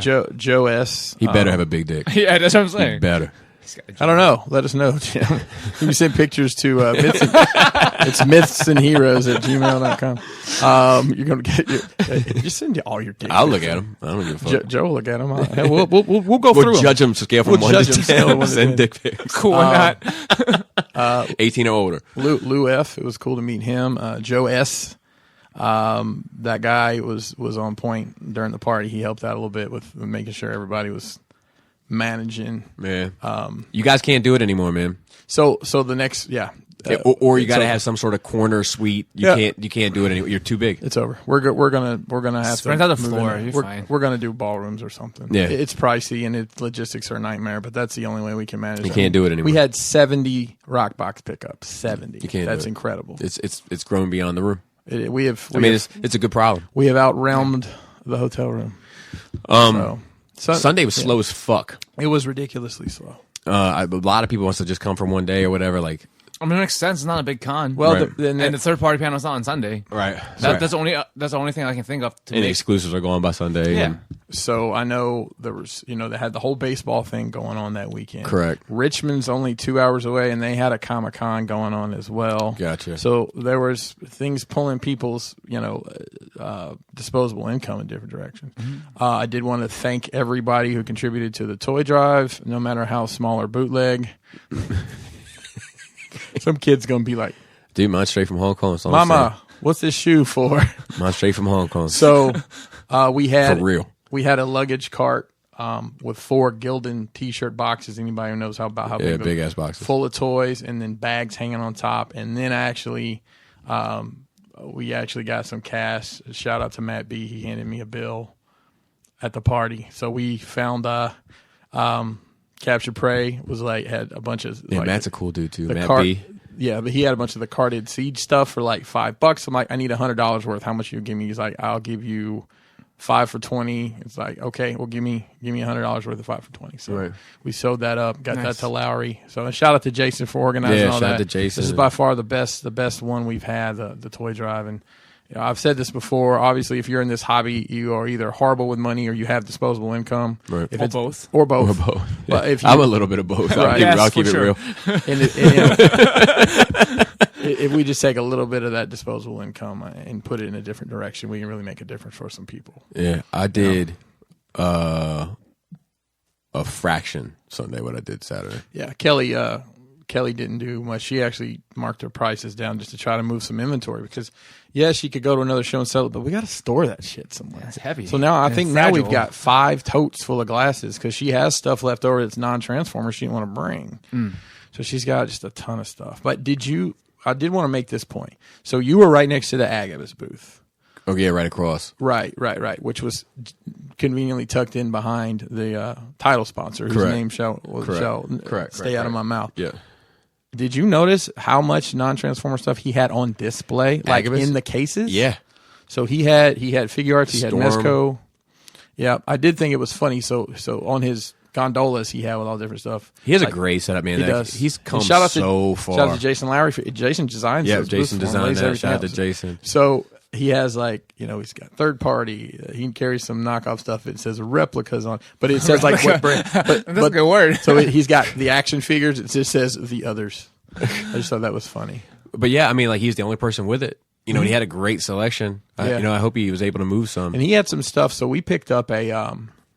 They haven't even solicited this yet. So Magic Square has done a Shattered Glass Legend Scale Prime. They sent him a case of Masterpiece Scale of that figure that has not even been announced yet. Oh wow! So we have one. If you're interested, join the Realm of Raffle. Collectors Facebook. Do you have it? I have it in my house. Whoever is, Whoever wins it, you want to see if you want to look at it? yeah, ask him Okay. because I'm we sure just, they won't mind. you know about that just happened. Whoever won the Oh, Jeremy B. Yeah, Because yeah. I was Johnny on the spot because I was like, Yeah. So Monday. Well, we'll get to Monday. Yeah. Let's finish up Sunday. So then yeah, Sunday, said our goodbyes. Laura and I got our congratulatory victory. Even though it wasn't a full victory, it was victory enough. I mean, get out of here with that shit. Yeah, I mean we didn't hit our goal. We didn't hit our goal, hey, but we got really I close. only got an A. I didn't get an A plus. Yes, My that's bad. what it was. That's what it was. No. It's the Kessel Run. That's what this is. Yeah. Close enough. Yeah, it's close enough. So we had our cheers and we had the kids got some chicken tenders and then we came home. We're home in an hour. That's beautiful, isn't it? That we hit a little bit of traffic getting out of DC. See, we went 15. I don't even know what that means. The road. I know it's a road, but I have my GPS is my only friend around here. It was no problem. And then It's just that 495. Is it 495? Yeah, don't get on Is that it- shit. Well, Yeah, no, it's we at skipped 495, that. 270. But Yeah, we skipped We that. still got home in like an hour and 10. Yeah. It wasn't bad. Laura and I ordered pizza, put the kids to bed. We ordered pizza too. We sat in bed, ate our pizza, watched The Watchmen. No, we didn't. We were too tired. Who watches the Watchmen? Bobby. Yeah, I do. But In we bed, watched. We eating actually ended up watching 60 Minutes instead because we were too tired to look for Fucking anything else. Old and Yeah, trash. it was You're gonna old. be fucking out binge drinking 2 nights in a row and then watch 60 fucking minutes. So Fuck. to be fair, let's keep me balanced. But to be fair, it was about the economic issues regarding bad? regarding the marijuana industry. Okay. So there was a little bit of youth in it. or really, really elderly. Yeah. And it's good for glaucoma too. So, yeah, and then I meant this, like watch a couple shows and stuff. I fell asleep at 8:00. Like, I was so done. Kelly was wiped too. Like we ordered one of Vicelli's pizza or whatever that gets delivered because I'm like, ain't nobody cook. Nobody wants to cook. Nobody wants to deal with anything. So let's just order. It's not the best, but it eats and it's fine. It's good. We enjoy it. So yeah, she was out. Like she's like, I'm gonna go back to the bedroom. I said, you're not coming back out, are you? She's like, no. Yeah, I crashed out pretty early too. But Monday morning, well, that kind of concludes TFCon, right? yeah, well, yeah. Or do you have a TFCon overspill into Monday? Well, it's just that Monday morning I got up. I had 37 rock boxes to ship out, and I said, you know what? I'm just gonna fucking get this done. So Monday morning from like 8:00 till about 1, I fucking printed labels, packed out boxes. So everybody should short up. There's one person I had one shirt hiccup with. I'm just waiting on his shirt, and I sent him an email. But everybody else, thank you. You should have your shit tomorrow at the latest. Well, which will be Thursday. Today's Wednesday, so most of you will have it today. So, and for everybody that couldn't make the con that still wanted to pick up DMH stuff, yes, all you have to do is PM me on any platform, email me on any email that I have available, and I will sort you out. 2 people have already gotten some coaster sets, actually. That's awesome. So with that being said, Joe, how was your nerd week? Well, so I got a couple questions. Oh, I thought we just did such a great job of explaining it that there was no questions to go on. Go ahead. Well, how was your conversation with Flame Toys? So I'm going to get into that on the Patreon. Yep. I will say, how do you meet him? Tyler F. Peanut. Shout out to Peanut. Really? Yep, Peanut. He knows him? No. Oh, I was like, they kick it. On his farm? They kick it at the airport. It's just that white girl politicking is all it is. Tyler F came up to my table. He's like, the Flames Toys people are over there, and I was like, cool. And he was like, I talked to them about you, and they were aware of you and want to meet you. And I was like, well, I was busy as fuck. I realized how bougie this shit sounds now, and I didn't mean it to sound. I was like, well, tell him come over here. I should have gone over there. Yes, definitely would have been the right thing to do. with the mask on, and then people could be like, Bobby was at Bobby's skull face. So anyway, they came over. Yep. And we talked briefly, but they had some kind things to say and a little bit of information. But we're gonna get into that on this month's Wine and Cheese. Mm-hmm. But speaking of which, I can't tell you the amount of people that came up to me that were like, dude, I'm only in it for the Patreon now. They're like, only thing I watch on, they're like, a lot of people are like, no disrespect, but the only thing I watch on your channel now is Sit Down Saturday. Everything else, I just use Patreon because they were like, the 4 Dummies Uncut is on Patreon. Yeah, the fucking, like the short version all, of it, like the funny shit is on. Like they're like, I don't even fuck with your channel really anymore. Like which is fine because like right, it's to you and stuff to YouTube. Yeah. So and we did leave one thing out. They did announce the next show. It's in Orlando in March, which. I can't. I don't think I'll be able to swing it. Take it or leave it. I don't think it's a bad spot. It's like Universal Studios. I think it's smart, but I just can't. We get that family dollar. I'm planning on going to Florida next year, so I can't swing 2 trips. Yeah, there's not enough. That's far. Not enough Newports and alligator shit. And you got to bring all your merch that far. Yeah, I couldn't. It's like 11-hour drive. There's logistics. You could work. There's logistics there. We have boots But are you on the willing ground. to? It's like we have boots on the ground. Oh yeah, yeah, that's true. It's still going to cost you. Yeah. Time and money, both. But yeah, they were very cool. Okay. The Flame Toys people were very cool and very like a lot of like this. Yeah. Well, my people. I talked to them last year, and it was just me interacting with them was very. It was very polite, and they had some very nice things to say about showing love. Oh, some very nice things.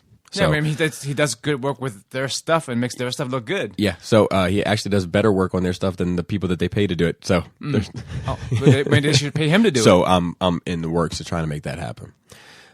Sean Love never said I didn't do anything for you. Well, Sean Love to Flame Toys will be Chris to Mesco. Yeah, dude. If you say fucking Flame Toys 3 times, Sean Love just paints around you. He just paints an outline around. It's probably worth more than my shit. Then. But yeah, okay, continue. Yeah, you'd rather get free Flame Toys than free Mesco, probably. No, not me. I get it for Bobby. And yeah, Saturday looks like Starlock was there. Yes, Yeah, yes, so yes. he came sent me by a couple and hung up. pictures. Like, I was like, oh man, it was more happening than I thought it would be. Because in my head, it's not that heavy traffic of a con. When I, like in Chicago, I remember being a small con, which is still small, but the traffic seems heavier. Well, because I think they do bigger numbers in DC. They do. There's no doubt. I think On Saturday. I think they just do I think bigger. it makes more sense. Right. It's easy, just- more accessible, It's and more easier. reason to It's go. a bigger hub. Yeah. And also, like, Reston is a population. much better location than next to the airport in Chicago. Well, Correct. And that's the thing. If you just look at a population density map, where basically anywhere from D.C. to Baltimore, all the way up to the city. I mean, anywhere in there, Philly, you could. And I mean, how many New people did York? you talk to that were like, yeah, I was able to come because my kids have never seen the White House or the, Yeah. you know what I mean? So Museum. they So, I came for Beyond Comics. Right. biggest East Coast comics. Right. Exactly. Exactly. It's like it's worth the drive. It's an hour, but it's worth the drive. But so like there's and like people that came out here and just did a week here, like they don't even know, they haven't even scratched the fucking surface of the shit there is to see. So it's just like it's just a dope spot. And they haven't seen the block. I'll take them. I'm down to take them. Dude, a fact. can you imagine taking a party bus of TFCon people to fucking the block? So I should mention, That would be fucking ridiculous. The only time I've been was with me. It was me, Bobby, Cody, and Deluxe. which was fucking Oh my God. amazing. So I should mention also I had Deluxe here, who was a treat always. But yeah, it was good to see him, man. Dunkel, he's a Patreon guy, and I put out on Patreon, look, if you're in the $10 tier and you're going to TFCon, you can stop by my house on the way on Thursday night. I'll And- feed you. I'll and- give you a massage, Yeah, I said at least one of those things. some light pegging. I said at least two. I of was those here. I things. didn't get any of that. I said at least two of those things. And he's the only one that took me up on it, but he just, I don't think we ever spoke directly before. He just hit me up and was like, hey man, I got the invite. I'm down to come if you're still down to have me. And I was like, come on. That's cool. Like I almost didn't come to Skullfest the first year. It would Right. change my Right. life. Right, if I didn't right. come. But like, I'm not one to like just because people say that. Oh, anyone can come by. Yeah, Like, but they don't know I mean it. I know, but that's you're the ridiculous one though. Right. No one should say something like that and mean it. Yeah, just drop. I don't know you. Just drop at my house. And we did a wild ass podcast with him Oh yeah. because I was more drunk that night than I was Friday or Saturday. Oh really? Because everybody was here partying. So I assume you've been under control on Friday because you got to work Saturday. all I day. was. Yeah. That's why when Yeah. people were like, "He's so fucked up," I was like, I was at a light 6, but like I was like, "Did you see my nuts?" And I was fine. Yeah, that only happens at my Christmas Yeah, party. and I got super fucked. That was a 10 out of 10. You're on the floor. Yeah, I got That's sick. funny today. But he and I was like, "Dude, call your wife." I started asking his wife questions, like and I mean nasty ass questions I had no business asking. But she was a trooper. Roll with it. And she's like he actually was talking to her. She was like, they seem like fun. Let's go down together as a couple and hang out and have dinner one night. That's awesome. That's awesome. Yeah. So, Yay, new friends. yeah. So it's cool shit. Bobby's trying to build a commune around here. Yeah, man. I'm just trying Take to over the whole neighborhood and just. That's what. But yeah, that's, And then we'll have I- like I extended that Skullfest invite. at the just the center and on the grass field. I just need my real estate, guys. I'm sorry. I'm not moving to this neighborhood. I need some. No, trees I don't and blame shit. you. I don't I blame need some you. trees and shit. I don't blame you. I mean, there's like that's the thing about Maryland. You can have the land or you can have the house. I'd rather have the house. which is I great. might have both. I'm not mad. I mean, my place isn't as big as yours. That's but what I'm it saying. Works great for me. Wait, no. Look, this isn't I- like your I don't know. diorama, okay? Oh my god! No, I get what you're saying. I get what you're saying. Yeah, like I have a big ass house, like Weird Flex, but I can literally lift up my window and knock on my neighbor's house and ask them if they would like to borrow some sugar, whereas I think that you have a very nice house, Chris, but square footage, what I'm saying. but square footage wise, it's not the same. No. But your fucking property is dope, and you have Right. a whole fucking big backyard and woods and all this type of shit that I'll never fucking dream of having. You have room for people to park at your establishment. This is also you true. know, Yeah. like it's the trade off You have here. a fucking lot in front Yeah. and side. And my neighbors. I mean, if we ever wanted to just throw down the neighbors. Yeah. One And guy next door works odd shifts, and the people next door travel all over the country. And the lady up front would probably come to the party if I invited her. I like it. I like the sound of it. And With their boyfriend, shirtless Steve. and you might be able to get both in the barrel of Maryland. Yeah, in the barrel. But you nobody know what wants goes to on live in the barrel. No. Oh, hang on. What are we calling the barrel? I'm not So Maryland's like the shape of a gun. Oh, you talking about Western Maryland? Yeah. So Or the like bottom. Bottom of Maryland. Yes, You don't want to yes, go down but there you don't want to either. go down there Oh, either. I've been to Southern Maryland No, too. you don't fucking want to go down there. Those people talk funny. There's those people that live on that island, in Maryland Point Lookout. that have like that speak like an crazy accent. speak like an old Is that English. Is that in Maryland? Yeah. So I remember seeing about that like There's like a years ago documentary before I about it. lived here. Yeah. It's fucking weird, man. Wow. Yeah. It's like Wow. like carnies. But yeah, nobody stays in the barrel. Nobody goes to the where you put the magazine in. Yeah, no, just Just where the trigger is around that, and where the bullet comes out. Like, The bullet comes out. But go ahead. Anything else? I'm surprised you guys didn't care for the third party panel. I thought it was interesting. It was more interesting than the last like 2-3 years at least to me. So yeah, I we haven't skipped really over looked that. at it. So the only thing that I mean, the Fort Max, there's obviously. I think I want it. I like the So sound. I'll of it. tell you what I'm going to do as soon as they release. It's quarter scale. basically. It's about Is it- 45 inches tall. Is it bigger than Unicorn? Or Oh something? yeah, it's almost. Almost twice. Almost It's a twice. tenth. I mean, a third is bigger than him. I thought, yeah. So Unicron's 28 and Fort Max is 42. I was glad. I was glad after. How much is it gonna be? Nobody knows. Nobody knows. There's one website that's got a pre-order up, but it's a $150 deposit with no unknown No price. So hey, I Gotta put be like I put it, $500. I put it out there.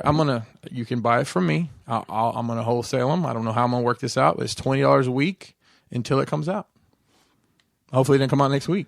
I mean, It's $20. I'll just a give you week. the lump sum. And When I'm trying to make it easy for people, Joe. Not, for not other people, everybody's for got other it. Like that. So it's $20 Trying a to week, make but it easy for people. You hear him? But if you miss a payment, it's just like rental furniture. You miss a payment, it's not you got to start over. I'm a retail. You got to start over. Layaway. Actually, it would be easy to do that because you can set up recurring payments with PayPal. Yeah. It's like $20 every month, Yeah. and then I spend it all when time comes. I'm like, yeah. I did this real silly thing all weekend. So Well, you could always throw the dice if it never comes out. that's right. so someone joined the group, the Roma Collectors group, and they had a picture of the toy room, which honestly I thought it was like a store because everything was on card. And the guy had like a mannequin with a chainmail on it. What about an Was it Anakin? panicking? The mannequin was panicking, dressed like Boys Anakin. are back in town. Dressed like Anakin, had chainmail. And Chuck, who invited Chuck, commented, "Nice chainmail." And Dust commented, "I didn't get an envelope." And I commented, "Chuck, please stop sending me letters. I'm not interested in your quote unquote top 10 multi-level marketing secrets." But I went around all weekend with, "Hey, can I tell you my top 10 MLM secrets?" Chuck's on my back. I got to get 4 people underneath me real quick. We don't know what the product is, but we're going to go ahead and build the network. That was just and Chuck's like, "Will you please stop? I don't understand." Then I told Tyler F about it. I said, "Go ask Chuck about it." And he walked up to Chuck and he said, "I'm supposed to ask you something about secret tips or something." It was very confusing. Sorry. That was Also, a side note. So Cody was in town, and I have this song called "Welcome to the Party" like stuck in my head. It's in my head now for like 2 weeks, and there's this one part I keep saying like randomly every now and then. Where the word is "run, Ricky, yeah, he's running," right? But he said, "Run, Ricky, yeah, he's running. Run, Ricky, yeah, he's running." And I've been saying it over and over. And Cody's like, "Every time I'm here, you always got this little thing that you like say all the time." And he was like, "The last time I was here, it was my words are weapons. I use them to crush my opponents." Yes, I remember that. Hasn't it been that long? It's always something. Oh, it's funny. Okay. Look, still looking forward to the DJDs coming out from MMC. They've been showing that shit for like 4 years now. I'm definitely not excited as I used to be. I'm like, oh, it's coming. I just gotta get them now because I need to get them. But you know what's kind of taken the excitement away from it is that Iron Factory Factory is almost one, fucking yeah. done. Yeah, that's what I was going to say. Is like if you wanted to pick those up at this point, just get the Iron Factory. They look just as good, if not better, and they're going to take up less space. If But I Tommy's had, already got the other 3. Yeah, that's the point. if I had more room for those square tables, the coffee tables, I would get rid of all my MMC reformatted stuff and do Iron Factory diodes, swerves bar in one, and then like just some terrain for the other. So it's funny, I got to thinking about that. So like one of the first dioramas I made was I made you a diorama for the DJD, and that was like a long. That was right when you were getting started. 4 years ago, Yes, 3 years 4 ago. years And it's still in service. It still serves the same purpose. Because today is Bobby and I's 4-year friendiversary Friendiversary! on Facebook. What'd you give me? A fire hydrant Yeah, I got you a tiny fire hydrant for a diorama. and brought back your books. Oh yeah. I carried your fucking box for you. There you go. Yeah, I'll take it. I'll take that. And I like the Rat Bat. I know it's a repaint, but like Right. Senator the on that head back. sculpts are like spot on for the Yeah. for I mean, media like, eye stuff. You know, in spite of what MMC may think about me, I'm pretty fair to them. Oh, yeah, I think- There's a lot of MMC stuff I've strongly recommended over the years, and then the's a lot of bullshit I've And- said is bullshit over the years. and in the beginning was all praises. It was when they Yeah. started it was like after Swerve, Right. not Swerve, a Whirl. It's like That's from when it- around the area that like that was the me one. too. I think that was the one that really hurt. Yeah, that's when I That shit wasn't doesn't a look fan like anymore. Whirl. I'm not like that's when I stopped saying I'm a fan of that company. Yeah. But they're adding feats on their Bruticus, right? That is trash. Yes, that is trash. Hey, it's all self-contained, but here's all the parts you want. Brunicus got on his dad's shoes. It's the bonus parts. It's the upgrade kit. Sure. I mean, Oh, it's an upgrade kid, all right. I think it's fine. Without the, Hey, I think it's fine without the boots. I would get it without the boots. give my pun some flowers. Yeah, I don't think that. I just fucking. I've been praising their Vortex for like the last month. Yes. You know, I don't think it has the masterpiece feel to it. But it doesn't mean I don't think it's great. Right. You know? It fits with their stuff. I think that dude, and I may be wrong. I may have him pegged wrong, so to speak. And he can. Can you peg wrong? And he can feel free to contact me at any time he fucking wishes. And he was in the same fucking room, and he had all this smoke, and he didn't say shit. So I don't give a fuck. But he's welcome to. That being said,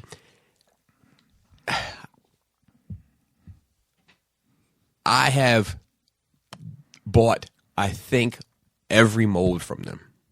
Yeah, not every release, but every mold. Correct. It's because they release the same mold like Correct. fucking 20 times. Like, I have given a strong recommend to the overwhelming majority of it. But I think that dude just has, like, an ego. And he can't take. It's the one dude? I have no idea. Well, I mean, the whoever the Keith is Okay. of that. And I think. Were I they think, there? Mm-hmm. See, I don't. I mean, And I'm pretty sure I know who it was. Because I've met him before. I've seen him before when he didn't know who I was. He knows who I am now. I know that for a fact. you're gonna learn today. But I think that he can't. He needs everybody to say it's a 10. Mm-hmm. Guess what? It's not all a 10. I'm a huge Kanye fan. This fucking gospel album can the kick, Jesus can kick is rocks King, all the way right? home. He doesn't cuss anymore too, some shit like that. Yeah, but I mean, but it's just whatever, you know. And I'm sure he'll reinvent himself in a couple years. This is what Kanye does, you know. Like, I'm waiting for him to start a cult. right. I mean, with this Jesus Right, album, right. I'm thinking he's going to start his own new division or whatever. But what I'm saying is, just because you do great stuff doesn't mean that everything that you have is great. Yeah. And That's fair. It's fair. yeah, and I don't feel any kind of. You think everybody thinks every review I do is equally as good, or every drawing I do is equally as good, or every song I do is equally as good, or any whatever I do is no, of course not. Like you do some things better than you do others, and it's not personal. You know, like you're not changing the price, right? Yeah. So you're not changing the price, but the quality is different. Well, then okay, business is business. Here's the problem. You know? Like, I don't have any loyalty to him. Fuck him. You know, I don't give a fuck. I don't have any loyalty to any of these fucking people. You know, the only people I have loyalty for are the same fucking people that are in my fucking YouTube comments calling me a piece of shit. That's who my loyalty resides with, ironically. Because they're always there. Every fucking video to call you a piece of shit. But, you know, so that's my feelings on that. But I'm still in for the DJD, and I'll still Yeah. buy them and be happy with them in spite of how he feels about me. And they repainted Sphinx 2 times at the same time this time. It's amazing. Watermelon. Watermelon Yeah, I heard and that. Then they and dropped the Louis Vuitton one. The Pharaoh is what they call it, which is very, very beautiful. I mean, it's a very beautiful figure. the way Yeah, they you paint. can't go wrong with black and gold. The watermelon was. But it's fucking G2, hilarious. right? I mean, that's it's- I don't that's know. the only It's supposed to mold be. they have that like people want, so they just keep doing this shit over Well, I mean, and over and it's over. telling, right? Like, they know. That's the best. They sold out of everything though. I mean, yeah. Well, I think MMC has a hive. Let me See, rephrase Fans that. Toys has a hive, but MMC definitely has a hive. They sold out at the show. Of course, it was all immediately available on Planet Planet X, Steel Express. Planet Steel Express, like yesterday or whatever. So Which is cool for people who don't go to conventions and want exclusives. And the reason why they have a strong hive is because they more often than not release a strong product. You know? And they have their own lane. Yeah. You know, Yeah. Well, they who else are you with gonna go? reformatted. Yeah. Yeah. But it doesn't mean that Well, every. still, no one has a Mirage yet other than them. Yeah, and I mean, I like who's like. They didn't even play like, and I'm not taking credit for this. Don't get me wrong, but like when they first did Ravage, they only had the intention of doing the Decepticon tapes, and that was it. And actually, I don't even think they had the intention of doing Rumble and Frenzy. I think they just wanted to do the animals. And then I bigged it up heavy. I was like, just do this from now on because this is perfect. Just do all the tape, yeah. You know, and I feel like I was part of the strong push for them to do more, and now they're doing all the Autobot tapes. Like, maybe fucking give me a handshake instead of fucking you E2 MMC. Fuck out of here, man. These fucking people. Well, part of the cool thing about TFCon is Cody came down, and dude, I don't remember the last time I had like a bro day out. Like, you guys had a bro day? Yeah, Wednesday. Me and Cody hung out. He came over like in the morning, and he stayed till like 8:30. Like we had Chick-fil-A, and we went to Target and fucking Walmart, which I never fucking go out and shop. Like I don't remember the last time I went, but it was cool. Just that, like, and then we just sat around and played video games all day, and like it made me feel like a kid again. I don't remember the last time I did that shit. Yeah. Like with a person next to you, just fucking playing video games and just chilling. So did you enjoy babysitting? No, I was watching I'm the kidding. kids. The kids were here with their grandma. Correct. Yeah. Gotcha. Dude, that dude is the little brother I never had, man. He's like Tug. He's like the British version of Tug minus the heroin. Grandma made him some pancakes. She didn't invite me over to get some pancake. Oh, yeah. Well, you know how that goes. Hey, I did want to show you my baby is Wonder Woman for Halloween, and she took these pictures, and she was like in character. Flexing on you? Dude. Oh, my God. Work it, girl. Yeah. Work it. She means That's awesome. business. She's about to fuck you up. And then, Cody also pointed out I had some money I didn't know about. Oh, yeah. Like, what? How much is that? $1,000 to $2,000. Wow. That's awesome. Like, so this Pokemon Blue Game Boy game that I bought in 1998 that I've forgotten about and never opened, and it was just in storage. Like, my mom dug it out a month ago and gave it back to me. I'm like, oh, that's cool.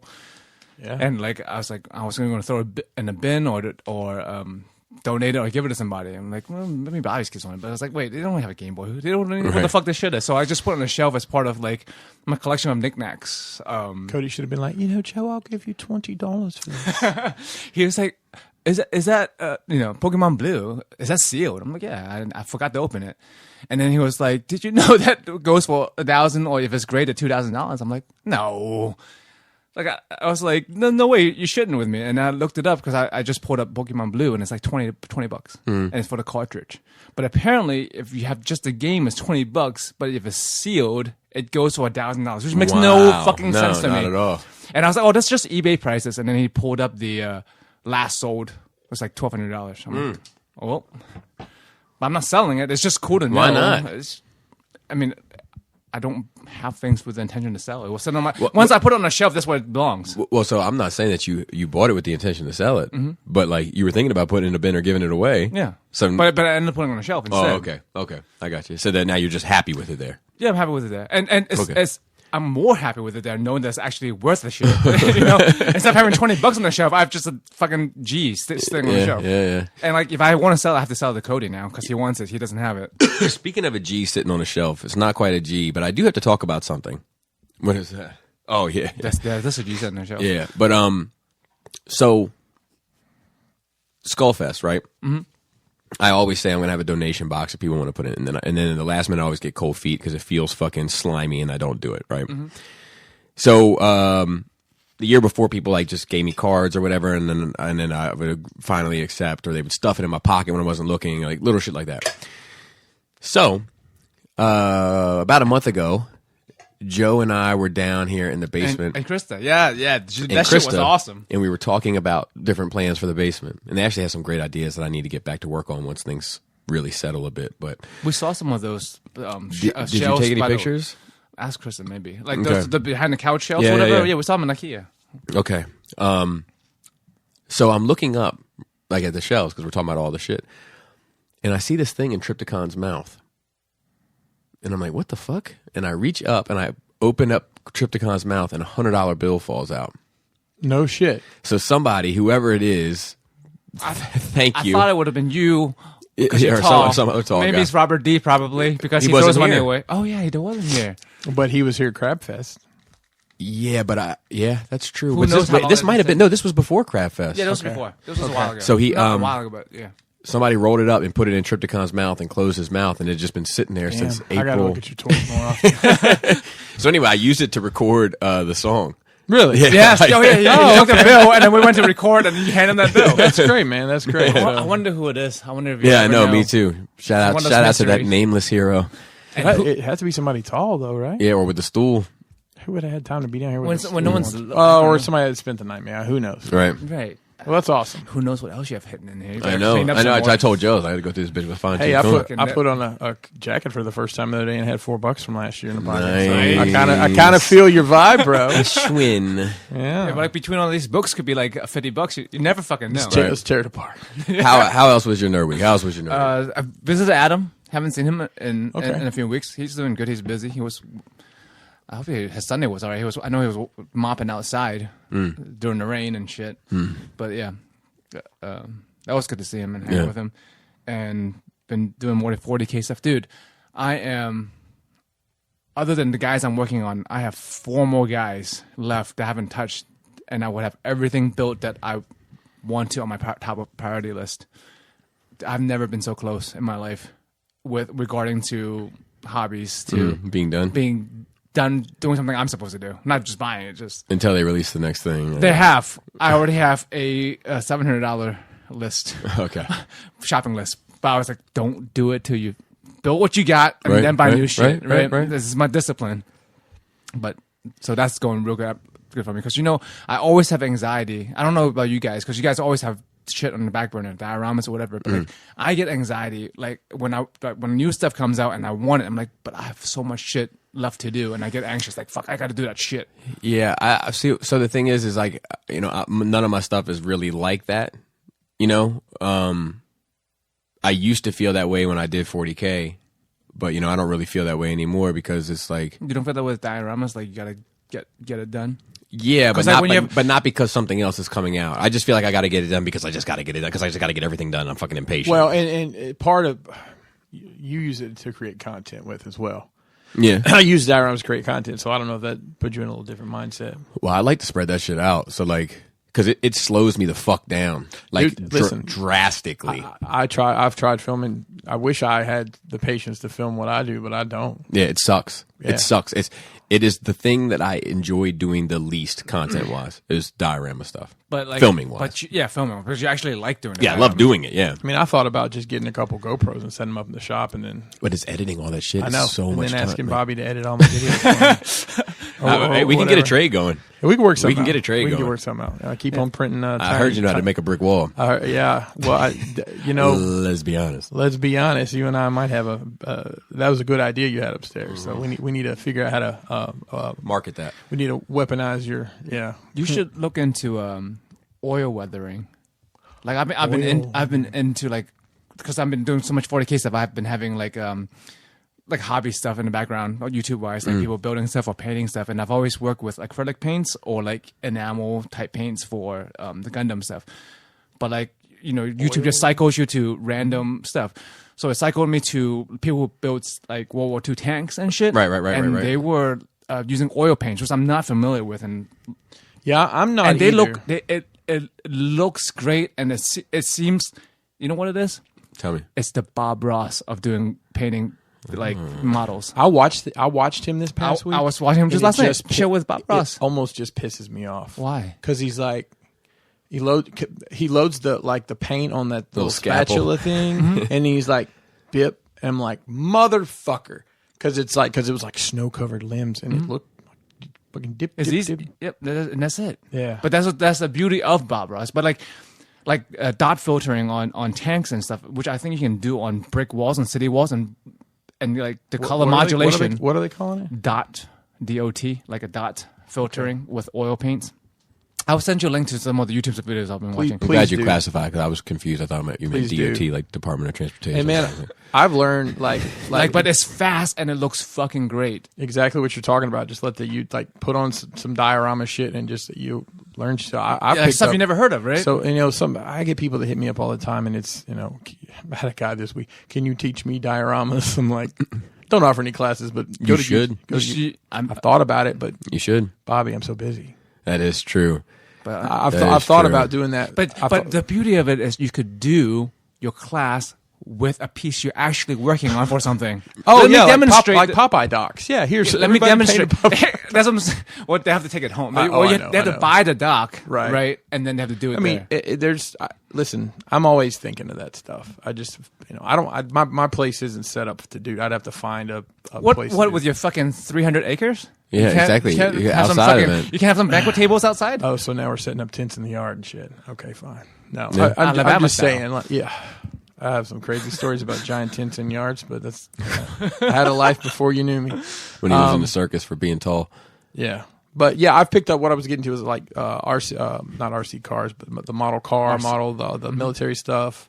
Like people doing tabletop gaming stuff. I picked up so many like little tips and because people are like, how'd you learn that? I was like, well, I took this guy's idea and this guy's idea and I put them together. Right, and then right. it worked for me. Yeah, that's like with the 40K stuff now, it's mostly all airbrushing now. Transition to like mostly people are airbrushing that stuff and then going back with a brush, where before it's all brushwork.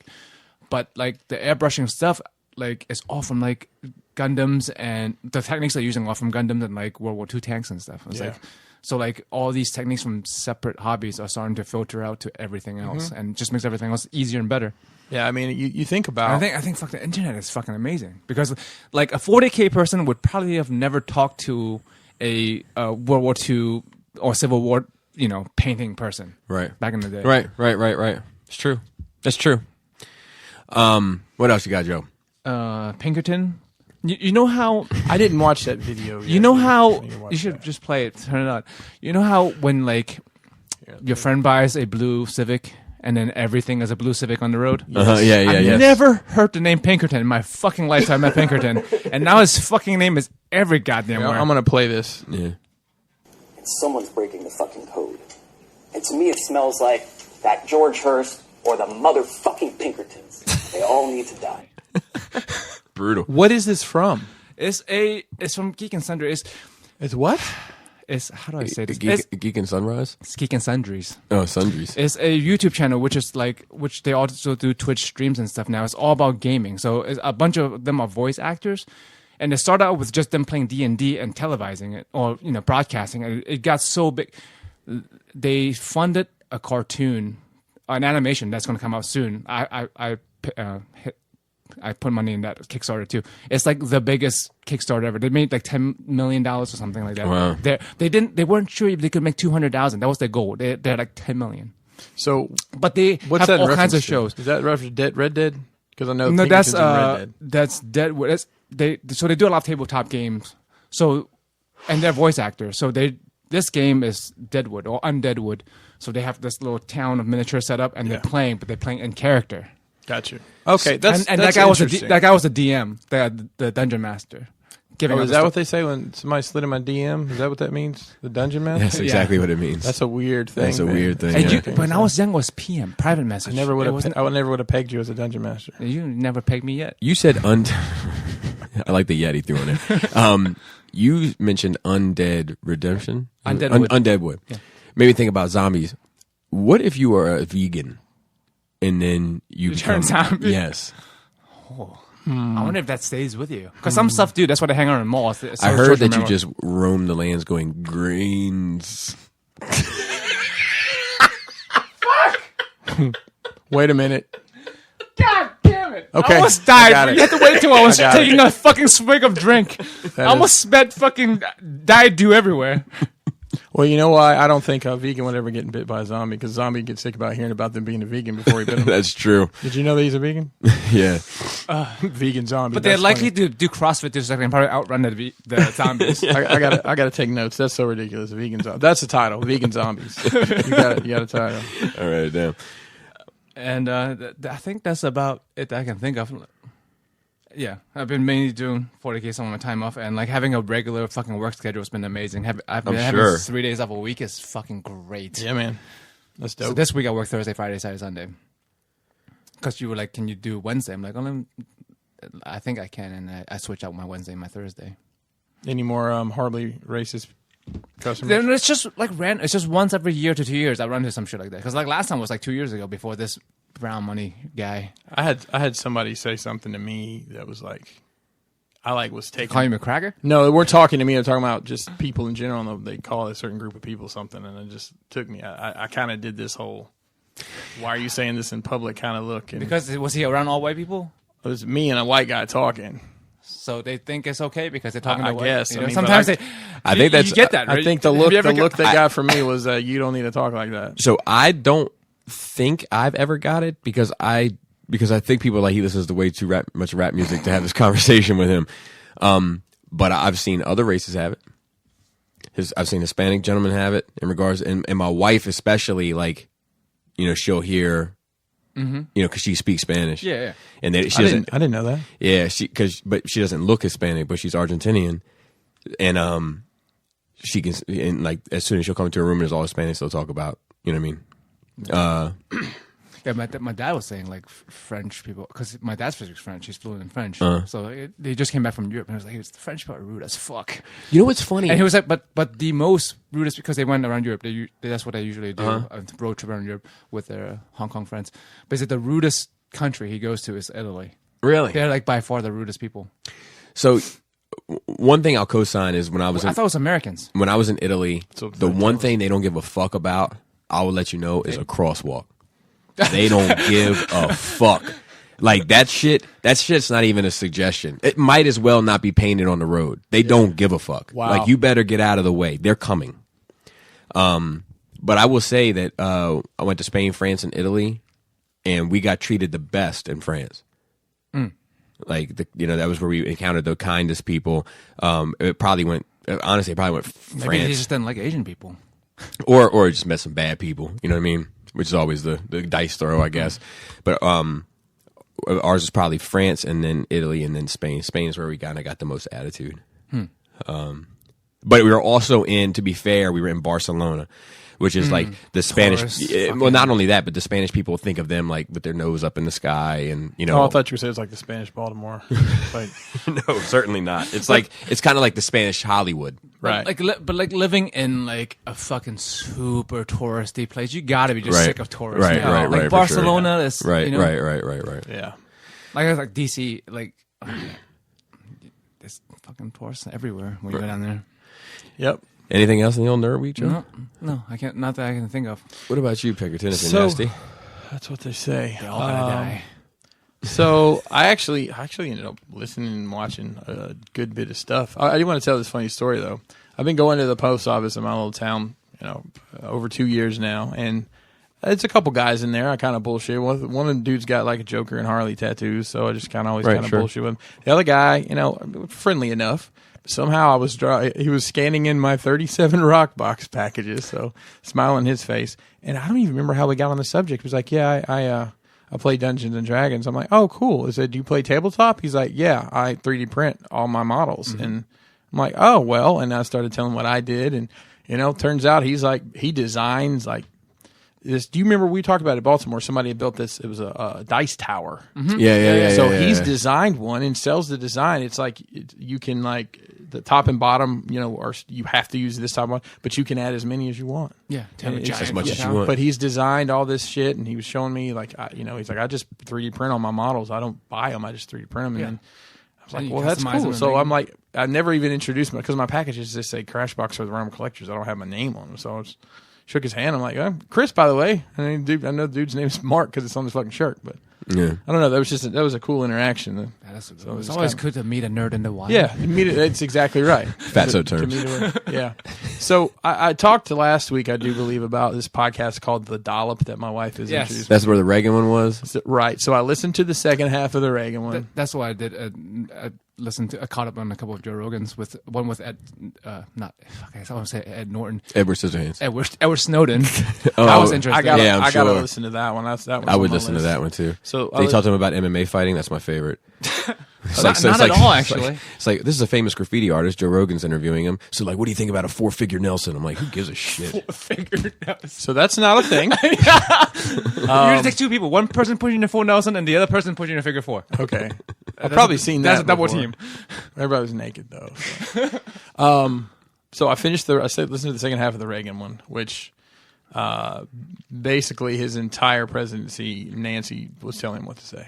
There's video of them asking him a question, and he's on his ranch with his cowboy hat, and you know, he's just kind of blankly staring, and you can kind of hear her in the background saying, "We're doing the best we can." And he's like, "We're doing the best we can." Oh wow! And It reminds me of Fight Club There's with Tyler Durden. Yeah. There's a ton of instances like that with him, and I really wanted to check that out. you need to listen to I it. It's a mistakenly thought it was a documentary, and Laura and I actually went looking to watch it the other night, and we couldn't find it. And then, like Right. halfway through the search, I was like, I think it might be a podcast. I felt like a fucking idiot. yeah.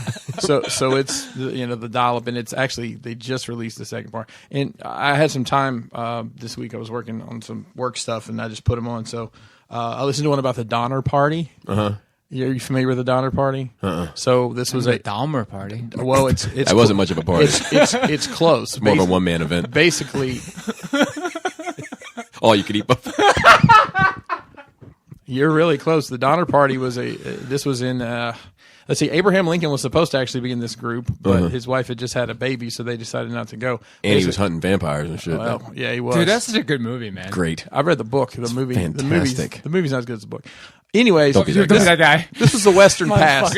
People were going to like Oregon from the civilized world, and this one guy was like, oh yeah, back then people believed literally anything. Oh, this shortcut, I found this shortcut looking at a map. Look, it saves you 4 days. There's ghosts And in your pants. It's actually 150 miles longer. And if you time it wrong, you get caught in there in the snow and You die. There's a lot of intricacies to the story, but basically they survived by waiting on people who would die. They would just eat them. And at the end, these people were. I mean, this is a true story. These people were, killing children and eating them and all sorts of crazy shit. So it's And a you wild watched the story. movie with the people on a plane that crashed and then they were Alive. alive. Yeah. Yeah. They ate the butt cheeks first. That's wild. Yeah, I mean that's what I would go for, though. Me too. Sometimes I That's almost. the meaty part. I mean, that's Well, like no, the I fats just. and then the- Sometimes I almost take a bite out of them butt cheeks now. So I it's do.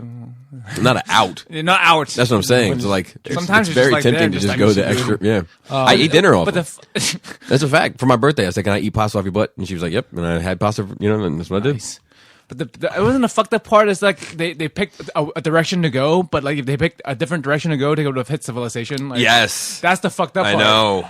So there's a Trey and Matt that do South Park. Yeah. They did a movie called Cannibal the Musical, which is about the Donner Party. And it's if you've ever seen it, have you ever seen you guys seen Orgasmo? Yeah. Stud cock. Yeah. Love that. I watched the last one of that podcast, and these podcasts are only they're only an hour, and this is a really weird flex, but I listen to my podcast at 1.2 because I ain't got time. And I've got the blank space thing turned on, so it's like sometimes it's really jabbery, but I get through them quicker. Dude, fucking when Robert E. was fucking with you. Oh, when yeah. we talk about editing, and he was like, "Yeah, when he starts one thought before finishing another." Yeah, you cut all your dead space. So the last one I watched was about the third wave. Are you guys familiar with this at all? Marvel Legends. No, it has nothing to do with that. So basically, this was out in California at some high school, and this teacher was like, everybody called him by his first name. He was really chill. He wore short sleeve shirts. He was Mr. J. He was that guy. Yeah. So a lot of times that's just a red flag. So they were talking about, apparently they were talking in this class about Nazism and how Hitler and all that. And someone asked, how did these people become part of this? It's like, that's a good question. I don't really know the answer. So the big part of the school is they do social experiments, right? They're like, we're going to do an experiment starting Monday. They told his kids that on Friday. They come in. He's like, you call me Mr. So-and-so, and I need everyone to sit in these seats. You have 15 seconds to sit down in this particular, sitting. I think it was like with your hands behind your back, so your posture is good. And they got it down to 15 seconds. And then one of the kids was like, we can do better. And they sat down better. And then he kind of did some stuff like that that day. So this is Monday. Tuesday, he comes in. Everybody's sitting there the exact same way. He's like, I did not. That the lesson was yesterday. So this escalates from that to they have slogans. They have a sign, the third wave. So it's like a wave they do with their hand. By the end of the week, there were people from other high schools coming to his high school to be a part of this. He had 200 people that are doing this. Is it a documentary? There is a documentary about it. This is that Dollop podcast. Okay. It's documentaries on Amazon Prime. See how I get it confused in my head? There's a documentary on Amazon Prime, and I actually started watching it last night. And Kelly said she had already watched it, and she said, if you listen to the podcast, you got it. There's really no new information. But, they were like, if you ask any questions, You go to the library, you get an F. You don't ask any questions. You're in this class. If you participate, if you participate actively, you get an A. If you're in the room and you don't ask questions, you get a C. Basically, he created the Nazi youth movement with these people, and at the end of it, he collected them in an auditorium. And this is where there's people from all over the place. He'd get like the guys from the body shop class to come be his bodyguards and walk them around. Wow. And at the end of it, he left the screen, like a TV on with snow on, walked out of the room. He said people were freaking out about locking the doors, and he was standing in the back of the room. He's like, this has all been an experiment. This is how that happened. He said people were crying and stuff. It's kind of a famous story about how that's amazing. And the discipline these people had, it was crazy. Oh, he assigned 3 people. You are my informers. So that was his SS, right? Right. So then you go out and you see, if you see somebody else that's the third wave, and you have to give them the sign. Oh, I saw Joe didn't give him the sign. Joe, go to the library. Right. You're out. It's crazy. It's batshit crazy. But people want to belong. Wow. Yeah, I mean, that's different, not versions, different kinds of experiments. It always shows that people, in the end of the day, want to be like that. Or like it just naturally become like that when you get a group together and one strong leader. Realm. So I finished Batman War Games, which I left upstairs. Thank you for letting me borrow that. Black Mask is a fucking beast. I didn't realize that. And you work with the small one at the end too? Okay, good. Yeah, I'm through all of them, yeah. The Joker bit, man. Yeah, that whole book is good. That's really good. You robbed me of my favorite thing. What's that? Killing robins. Yeah. That was an interesting... That whole thing with interesting Leslie Tompkins. Yeah. That's fucking And great. the end of it, great it's like, stuff. fuck. She becomes the monster she was trying to avoid. Watch. It's a 4-part... Netflix is doing these limited series, so it's like 4 episodes.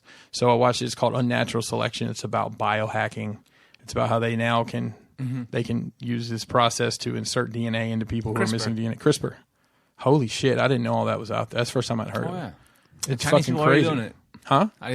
There's some Well- Chinese people who was already like doing it. I'm not sure that's a good idea, but good Well, for the rest of us when that guinea pig, There's a lot of debate about that, and part of it is they inserted some genes into some babies already.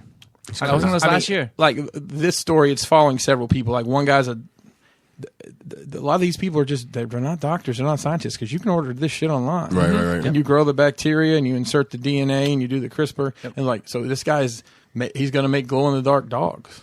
Yep. Because he's like, I'm going to say that I did this, and this is something no one else could say. Because like, oh yeah, I changed the slant of their ears or whatever. He But they said already that, made glow in the dark bunnies. right. So Yeah. so that was part of it, and they have rabbits and stuff. But he's working towards crazy, man. shows him like jacking off the dog or whatever. Red Rocket. I'm serious. Like and to get the sperm, and then he inputs. So he has a microscope, and all these sperms are glowing. There's one guy who's got I don't remember the name of it, but basically he lays in a bed all day, talks out the side of his mouth. Spine, it's something to do with the spine, but there's a drug, but the drug's $750,000. $750,000. And they finally get it, and he has a severe side effect reaction to it, and they're going to try again later. But Holy shit. it was really fucked up. But I mean, from a moral standpoint, what do you guys think about if you could go in now? And I think about it this way: I consider myself to be completely done having children. So anything I did to myself, I would not pass on to. And that was a big thing. It's like, well, if you make one of them was like the island of Nantucket apparently has a lot of ticks, and the ticks are carried by these certain mice, and then it kills the mice, and then I guess they breed out like that. Yeah. They're like, we're going to make these mice immune to this tick. But then Kelly was like, well, then there's fucking mice everywhere. Right? So then you have to bring in super cats. So there's escalation. That's what happened in Australia. I think that's why there's always like this it's always predators. They're like running bring in wild the with cats mongoose, over bring there. in the snakes, bring in the cobras, bring in the eagles. The beetles. And then at the end of the day, you got to get people to shoot them from a helicopter. You guys, I think in Hawaii they have literally gunships where they're hunting down like hogs or like wild hogs. Sounds delicious. That movie's trash. Do you guys have Wild hogs? Oh, I've never heard of it. I don't know. That hot springs scene's pretty cool. It's trash. You don't need to bother. It's not good. I had a thought on that. What you were asking? Would you? Oh yeah, morally. I mean, what do you? So I'll give you an example. Here's the 3 things I'd be interested in. Here we go. Big dick. No, I'm good there actually. Okay. Can I get my hair back? I thought the same thing. Okay. Do you want your hair back? Yeah. But I do. But what if you get hair, but they don't tell you where it's going to be. No, that's not good enough because I don't want any hair anywhere else. I'm good everywhere else. Can I get my hair back? Can I get my hair off of my balls and my shoulder blades? And can I have the metabolism to burn pizza and ice cream instantly? So that one, I don't know. That's very specific. The hair back, I think they could probably do. We'll see that in our lifetime. Okay. And the metabolism, basically, they said you could be jacked to the moon, have a 6-pack, and eat whatever the fuck you want. Well, I'm not worried about a 6-pack. But I just want to be able to eat whatever I want. Right? So, like, it's just, it's so funny. Like, so that desire, right? Like the 8-pack, I have I have no desire. I like my clothes to fit right? better. No, I know you do, and I understand. Like a lot of people do, right? Like it's like a thing. Like, well, I actually do it. I mean, I actually do the work. A lot of people sit around and say they want it. Right, but that's what we're talking about, though, right? Yeah. Is the desire, not the level of desire, but that people look at themselves in the mirror and that's what they want to see. Mm-hmm. I never want to see that. Like, that's not to say that I'm happy with what I see when I look in the mirror. I never am. Except every now and then I'm like, oh man, my clothes look good, something like that. But it's never like, man, look at your body. I'm just not that guy, right? But I know for health reasons, I don't want my body to get out of control. Yeah. And I'm easily able to get out of control. But what I really want to do is just be able to eat more pizza and more ice cream. Yeah. So, I mean, obviously that's something, and there's pictures out there. They give this one particular DNA strand they insert in some animals. You've probably seen like the bulls, the jacked bulls. Yeah, and dogs and stuff. They don't create fat cells. All they do is put on muscles. You create muscles. So they don't taste very good. It's like a buddy of mine. It's like a buddy of mine. He puts like half a fucking cup of sugar in a fucking glass this big with his Kool-Aid. And I swear to God, every time he has a sip, another abdominal muscle pops out of his stomach. So like there's one kid who's maybe 7 or 8, and he's got some disorder, and basically it happens like this chromosome's missing from mom and dad. You don't get either, so he's missing that chromosome, and he's going to go blind if they don't fix it. So, but where we are in the show, he had gotten approved, so it's like they cut your retina open, and it's literally just a shot they give him. And it's supposed to be like instant. He'll be able to see that day. My thing. And I mean, it's stuff like that. They would do it to me and I'd get an eye beard. Well, yeah, you got the wrong. Hair coming out of the eyeballs. It'd be right here. Like a wolf man. There's a guy that's HIV positive that Weird flex. Yeah, I know, right? Probably the weirdest. And he is he can't afford, he lost his job, he can't afford the drugs, so he's doing the home brew. They gave him the DNA stuff. It's funny though, and that's in my profession. There's HIV programs out there. You can be homeless and get HIV drugs. I don't know. I think he just wants to do his own thing. I'm just telling you what he said. It's better to fucking have HIV than hepatitis nowadays. Yep. You know what I mean? We were talking about that. Like, you don't. It kind of all ties together for me because part of that Reagan thing was that AIDS became a thing, and they didn't mention it for like 7 years. No, I just let people die. I'll tell you, the 80s era scared the shit out of me regarding sex and drugs. Yeah. Everything was horrible. I knew anything behind anything, even though they tried to tell me it was all instantly throwing your life away, I knew anything beyond pot was a slippery slope for me. And I knew that if I had sex, I was going to get AIDS and a baby instantly. But it's got good and bad to it. Yeah, for sure. Because I never got into hardcore drugs, and you never had fucking and I never had babies, and I never had any diseases or I've had like the flu and shit, I guess, but sexually transmitted diseases, and I've never had any unwanted babies, but unwanted on the front end. That somewhere I'm like, oh man, that might have been a bad choice. Yeah, I hear you on that one. But here we are. So I don't know. It's just, it brings up a lot of questions about morality, and the big thing that people are asking, like for example, the whole rat thing. Like, so are all the rats going forward going to have this? Yeah, because we're going to introduce them to the population, and they because it's changing the ecosystem. Like, everything's in balance for a reason. If you change one thing, it's like you change a lot of fucking things you don't know about. It's butterfly effect. Yeah. But I feel like my hair back ain't that big of a deal. No, well, that's what I'm saying. Like, I think morally, I think you should These be able to do Instagram it. bitches can get fake butts put in. I can't get fucking hair back. Here's the thing though. Like, if you were going to have that done before you had kids, and it was going to fuck up a kid's hair, would you do it? If there was a potential that if let's say you're 25, before children and you've already lost your hair, you're like, fuck, I can get the DNA, plug me in, and then, but your children may have like some fucked up, they might have some fucking hairlines, some growth. Starting from the eyebrows? Yeah, it's like eyebrows. Yeah, like Into the hair. No, into I the wouldn't. hair. I wouldn't do that. But now, like, that's I what I'm think saying. about, like, But like my baby has similar hair to me, so I wouldn't want her to go bald. I want her to have, you know, I mean, and I know they supposed to get their genes from their fucking, you know, whatever the fuck. And I've got my genes from my mother's side, but my hair genes. I like your mom jeans, by the way. Me and Obama, man, we're rocking them. But I think that, like, I don't know, man. Like, I guess doing it before you procreate is probably irresponsible. Right, and that's the thing I was telling Kelly. So I've got hypermobility. So I don't know if you guys Me too. can see. Do you really? Yeah. So- Like,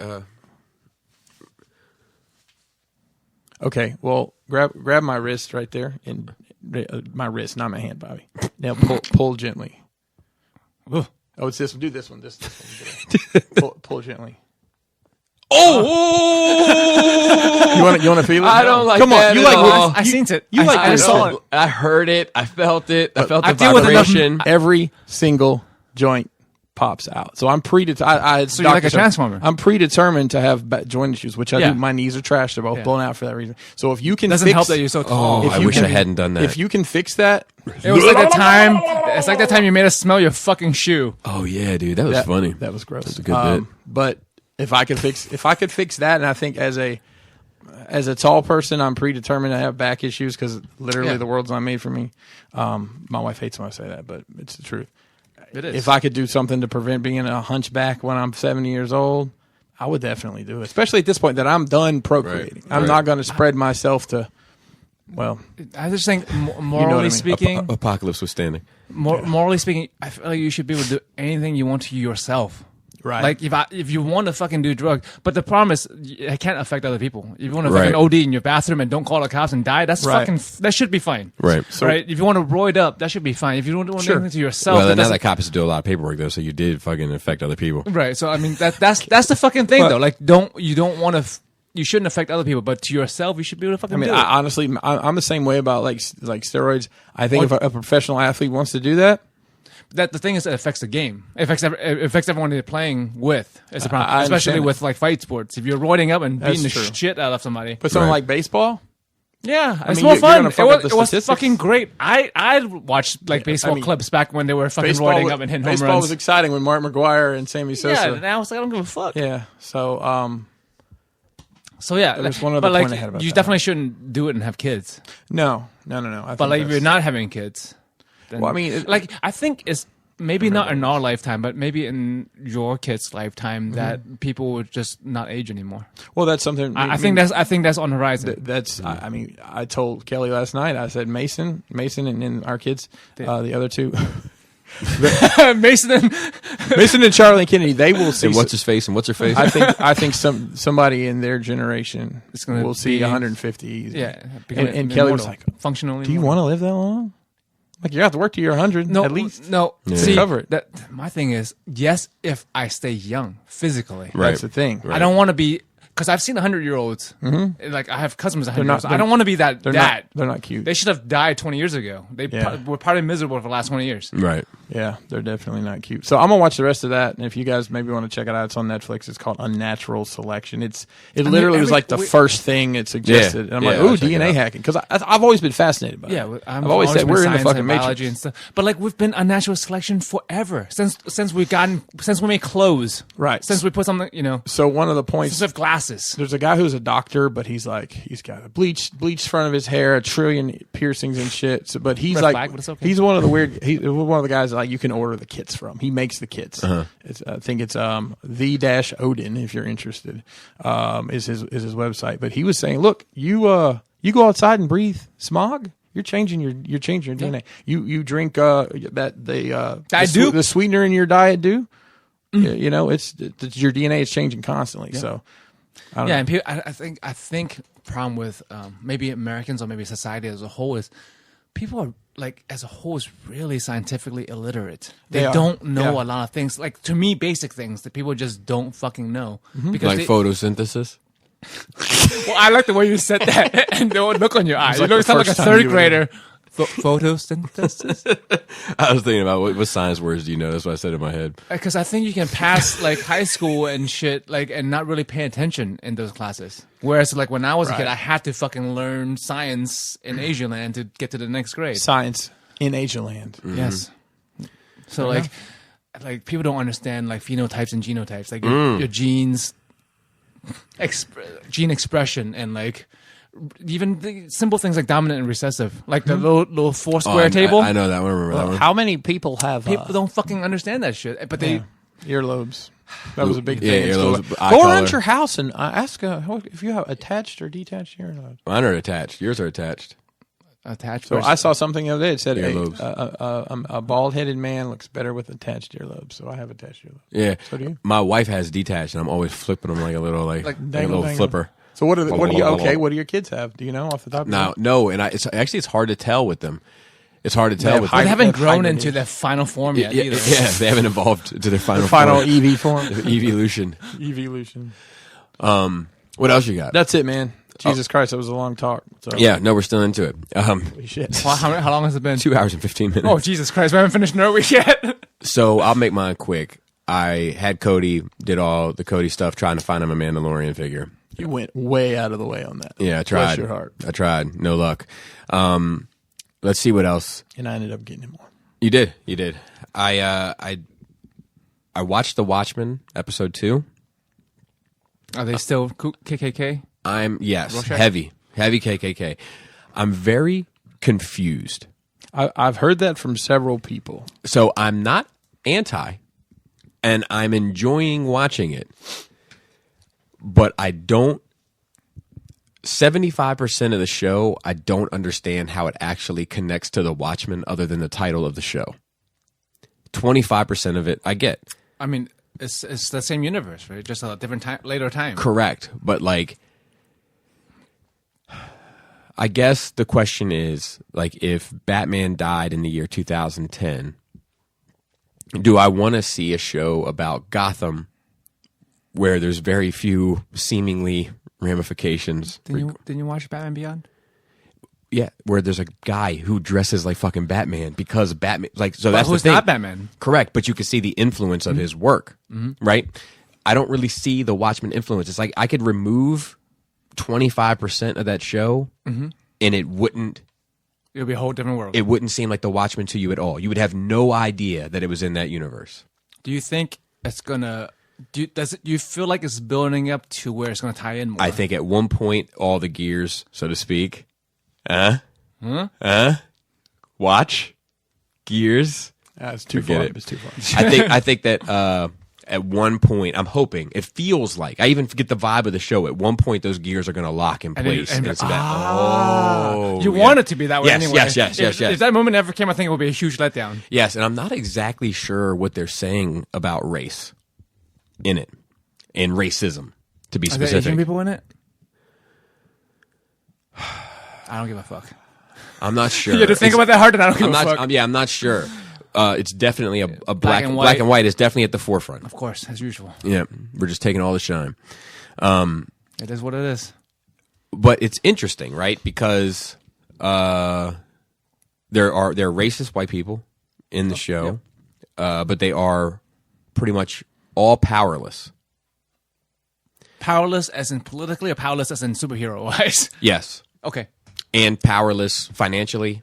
Just, you know, not to say the scum of the earth, but the scum of the earth. Come on, the Earth. Come on. You know, like are not contributing to society, not contributing to themselves. You know, barely making ends meet, just pretty much hating all day long in a trailer park. Hate. That's barely being held together by the nails it was used to put up. I mean, it sounds Pretty sure I've been in that trailer park. Yeah, Me too. the racist trailer park people.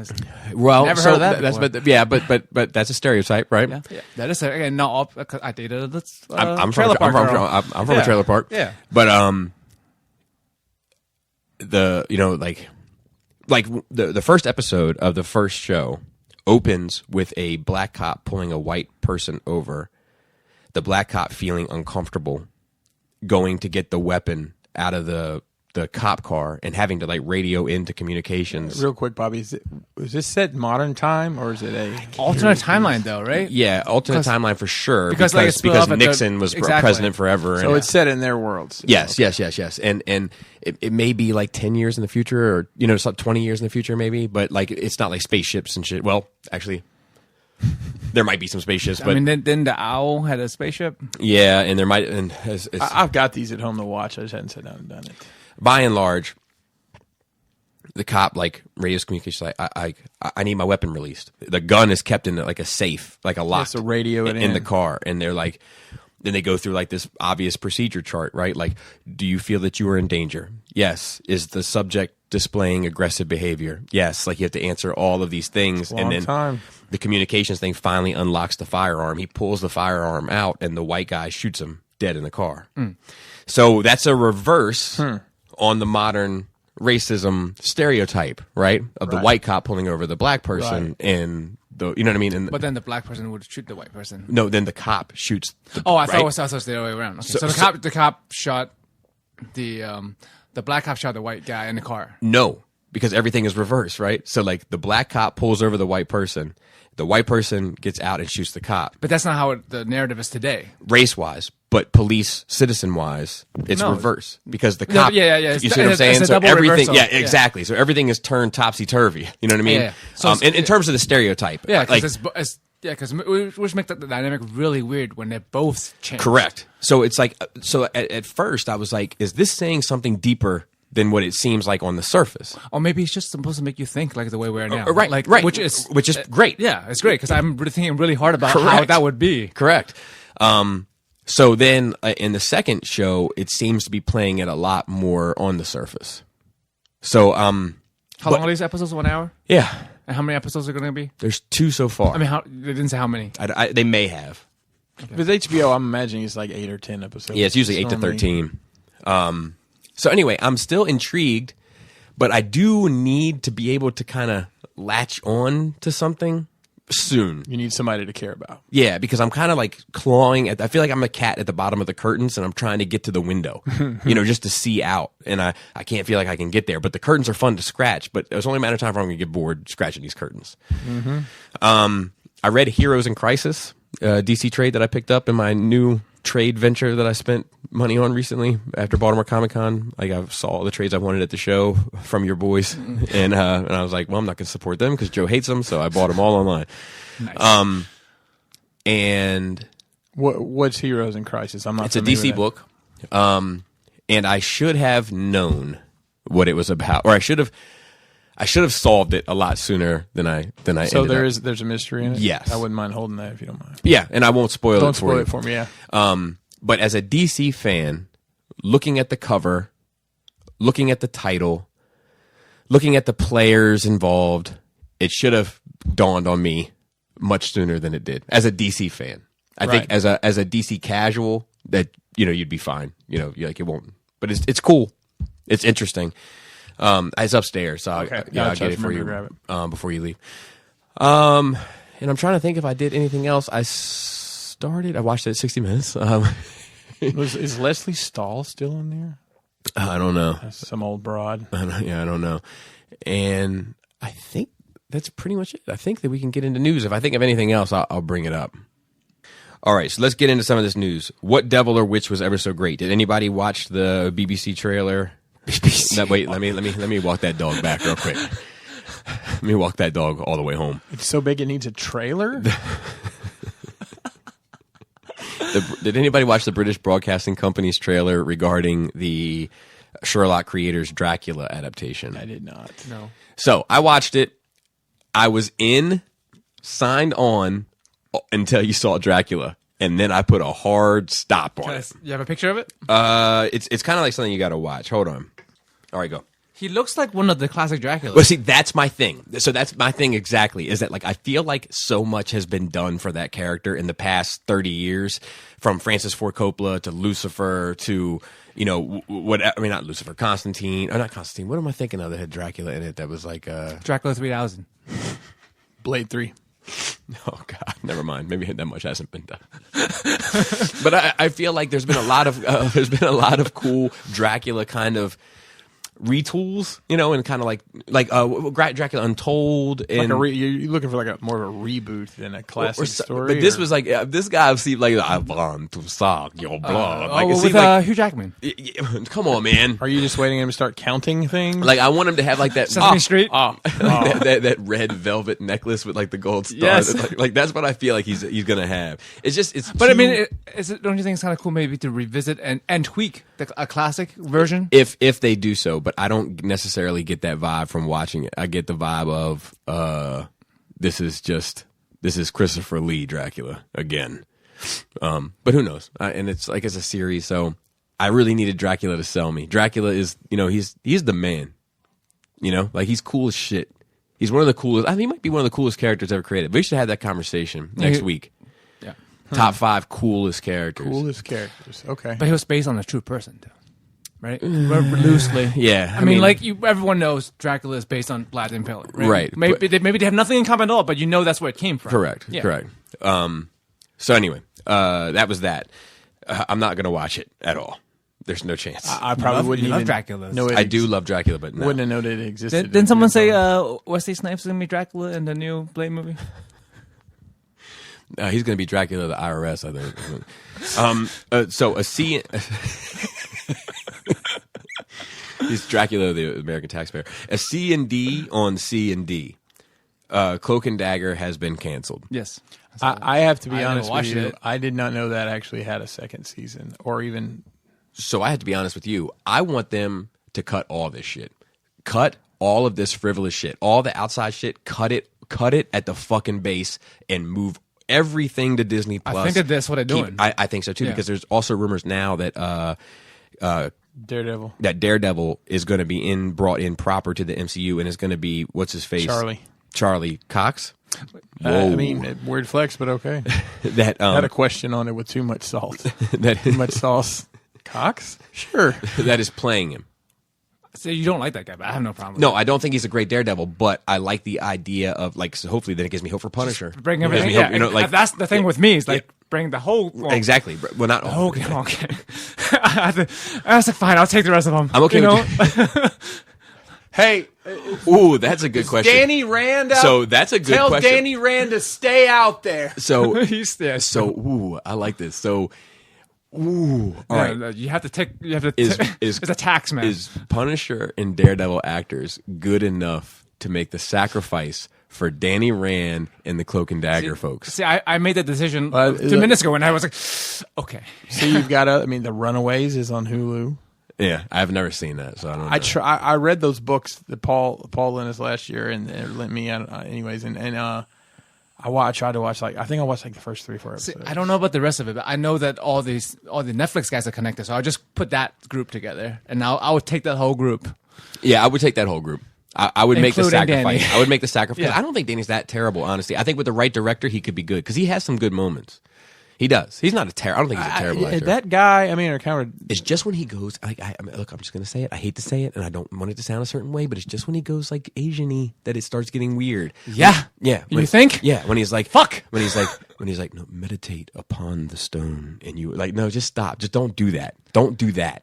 Whatever that is, cut that shit out. Yeah, that fucking makes me feel Had away. that guy ever done anything prior to that show? I mean, I've never seen him. He was a barista at Starbucks. Yeah, okay. That's That's a great gig. Yeah, no, I I've mean, been spelling people's names wrong for 3 years. Anyway, yeah, they're done and good. Who gives a shit? But I would like for because especially Jessica Jones in Daredevil. Did you finish watching that last Punisher? season? I didn't. No. But it's not her. I like her. This show is fucking dumb. You know what? I started to watch the first season, and I think the kids were around. The first season is actually good. Yeah, she's banging this dude or whatever. I'm like, okay, I can't watch this. Right. So I never got around to it. Okay, next note. Well, that'll be Bobby's 2020 game. Batman Arkham Legacy, rumored to come out, I think next year or the year after. You could play as the entire Bat family. That's awesome. Oh God, dude, those are some of the greatest games ever. Yeah, they're great You know games. what? I've never played a single. I watched the cutscenes. Dude, and stuff, it but hurts my heart that you haven't played them. I'm not a big video game. I've played them multiple times because Yeah. it's the closest I'll ever get to feeling like Batman. No, I get it. I definitely get it. I mean, I enjoyed playing the Spider-Man game a little bit. I did. So Spider-Man is the Diet Coke of Right. Batman. My hands are trash, and I can't play games much very long. Because the fingers keep coming out of the joints. Right. So seriously, dude. No, I've got arthritis literally for that very reason. So it's hard for me to. And those controllers are too small for you. Yeah, exactly. I need a controller for full-figured girls. You know, So the next one is streaming to the max. Green Lantern series coming to HBO Max. So it looks like this Warner Brothers HBO thing is going to become one thing. We're getting a Green Lantern. There's something else being rumored that's DC related. What I love is the blurb I saw about it had Ryan Reynolds' picture on it, which obviously he's not attached Right, to this. hopefully not. But yeah, like I think that it's silly. In my opinion, it is silly to suggest that these properties are worthless based on a few movies that haven't performed the way that they wanted them to. Namely, one. They've only had, I think, one commercial failure, Justice League. Right. I think everything else has done its numbers. Yeah, from the DCEU stuff. Yeah. And then the other shit has blown numbers off the fucking game. it's good. So I hope that they can figure out. I mean, like the Watchmen seems to be getting people's attention. Joker is the fuck out of here. Right. I still feel like more people are talking to me about Joker than talking to me about any other movie this year. I just yesterday I had a normie come up to me and was like, "I got to hear your thoughts." And I was like, "On what?" I'm half sick. I'm still recovering from TFCon, and he's like, "On Joker." I'm like, oh yeah, I haven't. Like, I was like, oh, I haven't got to you yet. Like, It's like this. Like it's a piece of pie. But yeah, somebody get left out. I haven't seen normies so worked up about a movie in a long fucking time. I can't even think the top of my head the last time. Like, people love this fucking movie, and then like you heard about all these It's like look at the box office. all these people that are going to the steps. Oh my it's God, a it's big fucking hilarious. deal. Yeah, they're like the locals are not happy. No, So like, let me give a my friend lives like in that building next door. So He's those like- those he's steps not are happy. notorious. That place is notorious. It's in the Bronx. Yep. Do not go there. Nope. Do not go there. If you don't live there, or you don't have a friend there, you don't belong there. Do yourself a favor. It's not worth the gram likes. That's my thoughts on that. Well, Maybe that's just I the start saw- of the gentrification. I bro. saw a picture from there that had. I mean, there was 5 or 6 jokers on that, staircase taking those pictures, and then it was some local person like, "Get the fuck out of my neighborhood! Yeah. Get the fuck out of my neighborhood!" Yeah, it's not an area you want to play the radio. Yeah, I mean, it was a warning for sure. So be careful. Use your fucking common sense. If your father didn't treat you or teach you, allow me to. Yeah, I think people going there doesn't have the common sense in the first place. Right.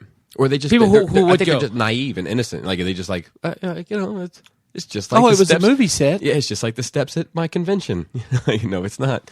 No, it's not. You're a long way from Javits Center. Yeah. Okay, so we'll get to the Star Wars news real quick, and then we'll circle back to the question. So, Game of Woes. Trash. This motherfucker. He's laughing his own joke. Like he's dying from his own joke. Oh, I've been waiting to just to drop that on Joe. Game of Woes. It's not as good as Grains. That fucked me up. Yeah, that was pretty good. That was good. That was really good. So, Game of Woes, the people that signed on to do the Netflix stuff, the Game of Thrones people, the Netflix stuff has now put them pretty much out of the running to participate in the Star Wars stuff, so they backed out of the Star Wars stuff. Yep. The Netflix stuff is theirs. The Star Wars stuff is not theirs, so it makes sense to me. I get it. Yeah. I understand. It's a bummer because I like them. But, I mean, a lot of Star Wars fans, like I've been reading a little bit of the scuttlebutt, are happy because a lot of people were unhappy with the Game of Thrones ending.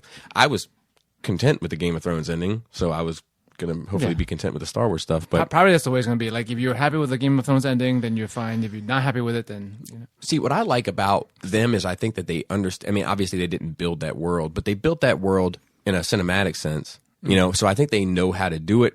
So I'm a little bummed about that, but who's to say? The Star Wars stuff now. See, this is interesting, and it does beg an examination. So there was Obi-Wan series, right? That's coming. Cassian series, Clone Wars, Mandalorian, 9, the Game of Thrones trilogy, or duo, the Ryan Johnson trilogy, I want to say there was another live action series tucked up in there somewhere, but I can't think of it off the top of my head. So of those, I mean, we're getting Mandalorian like in a week. We're getting Clone Wars because we've seen footage of that. I don't know if any of it's promised. I don't know if any of the rest of it is actually promised. Right. And now there's talk of like a Kylo Ren prequel. I think that maybe in the era of clickbait, some of the things have gotten out of control. Right. But yeah, like a brainstorming sessions, like, oh, we can do this and this and this. You know, just throwing out ideas that they could do, and people are like, oh, that's what they're doing, all that shit. right. And I'd have to go back and examine it, but I'm pretty sure that Cassian shit felt like it was going to be a real thing. And for some reason, it doesn't seem like a real thing. I don't anymore. remember It that. feels like one that Gambit. much. That's what it feels like. Yeah, the guy was Right. returning. The guy was returning, and the K2SO was returning. Yeah. But it doesn't seem like it's happening now. This Game of Thrones shit is out of here, and then the the Ryan Johnson trilogy is like he's still making other movies. So it's like, when is he going to have time to return? Well, and that may be a down the road thing. It could be. It may be we're gonna let the smoke clear on this 9 and see what these shows do. Hold on 1 second. Let me get a live phone call. Jisk, Yo, what's happening? you're live on Nerd Rage. I fucking knew it! How is he so good at this? Him and Robert. Yeah, they always call right when we're recording. Well, to be fair, I was supposed to get a return call yesterday, and I knew you were off today. You're right. You're right. Damn, You're right. somebody I'll give you a fucked call. I'll give you a call today. I promise. Yeah, no, don't worry, you're fine. Also, if I called and I knew I was going to be on Nerd Rage, I was like, fuck Nerd Rage Radio. Hey, I'll talk to you later. all right, cool. So, what's up? Well, what are your thoughts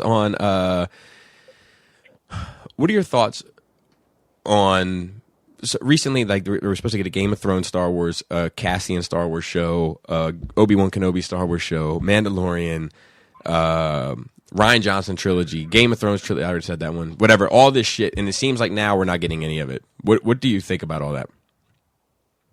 Except for the About Mandalorian. not getting any of it? So, I would like to see all those Star Wars shows. I don't give a shit about the Game of Thrones stuff. Okay. So, bummed about the Star Wars. Who gives a shit about Game of Thrones? Fair enough. All right. All right, buddy. Later. So yeah, I mean, a lot of people feel that way, but I'm a little bummed. You know what the biggest question is, though? What's Jisk's excuse going to be to go to the TFCon that's an hour from his house? Yeah, I did talk to him about that briefly, and he already has this excuse. Oh, I'm sure he does. But he said it pretty much depends on. No, some I'm other just things. busting Yeah, balls. yeah. But no, it's funny. So, speaking on the Star Wars stuff, 2 things. One, I have Hulu. I pay for Hulu, I guess the premium or whatever, with no commercials. And the bundle they offer is it's the one with commercials on Hulu. So I just want to add Disney Plus. You can't do that till the 12th, which is dumb. Mandalorian. Well, no, that's the day the whole thing launches. Oh, right. But you want to just sign up for it, so I don't have to worry about it. Well, and I think they're tracking numbers. So they're like, these are the people that signed up. So like when they go back to negotiating tables, they could be like, look, we brought this on the 12th. Yeah. So, I mean, that's what we're going to do is just the 12th, even if it's, I'll have to look at a calendar, but fuck, I may sign up at midnight just to watch that. Dude, I can't wait for that. The trailers look The great. trailer looks, the new trailer, you see the new trailer? The second trailer. Not the second one, just the first one. Oh, it's good.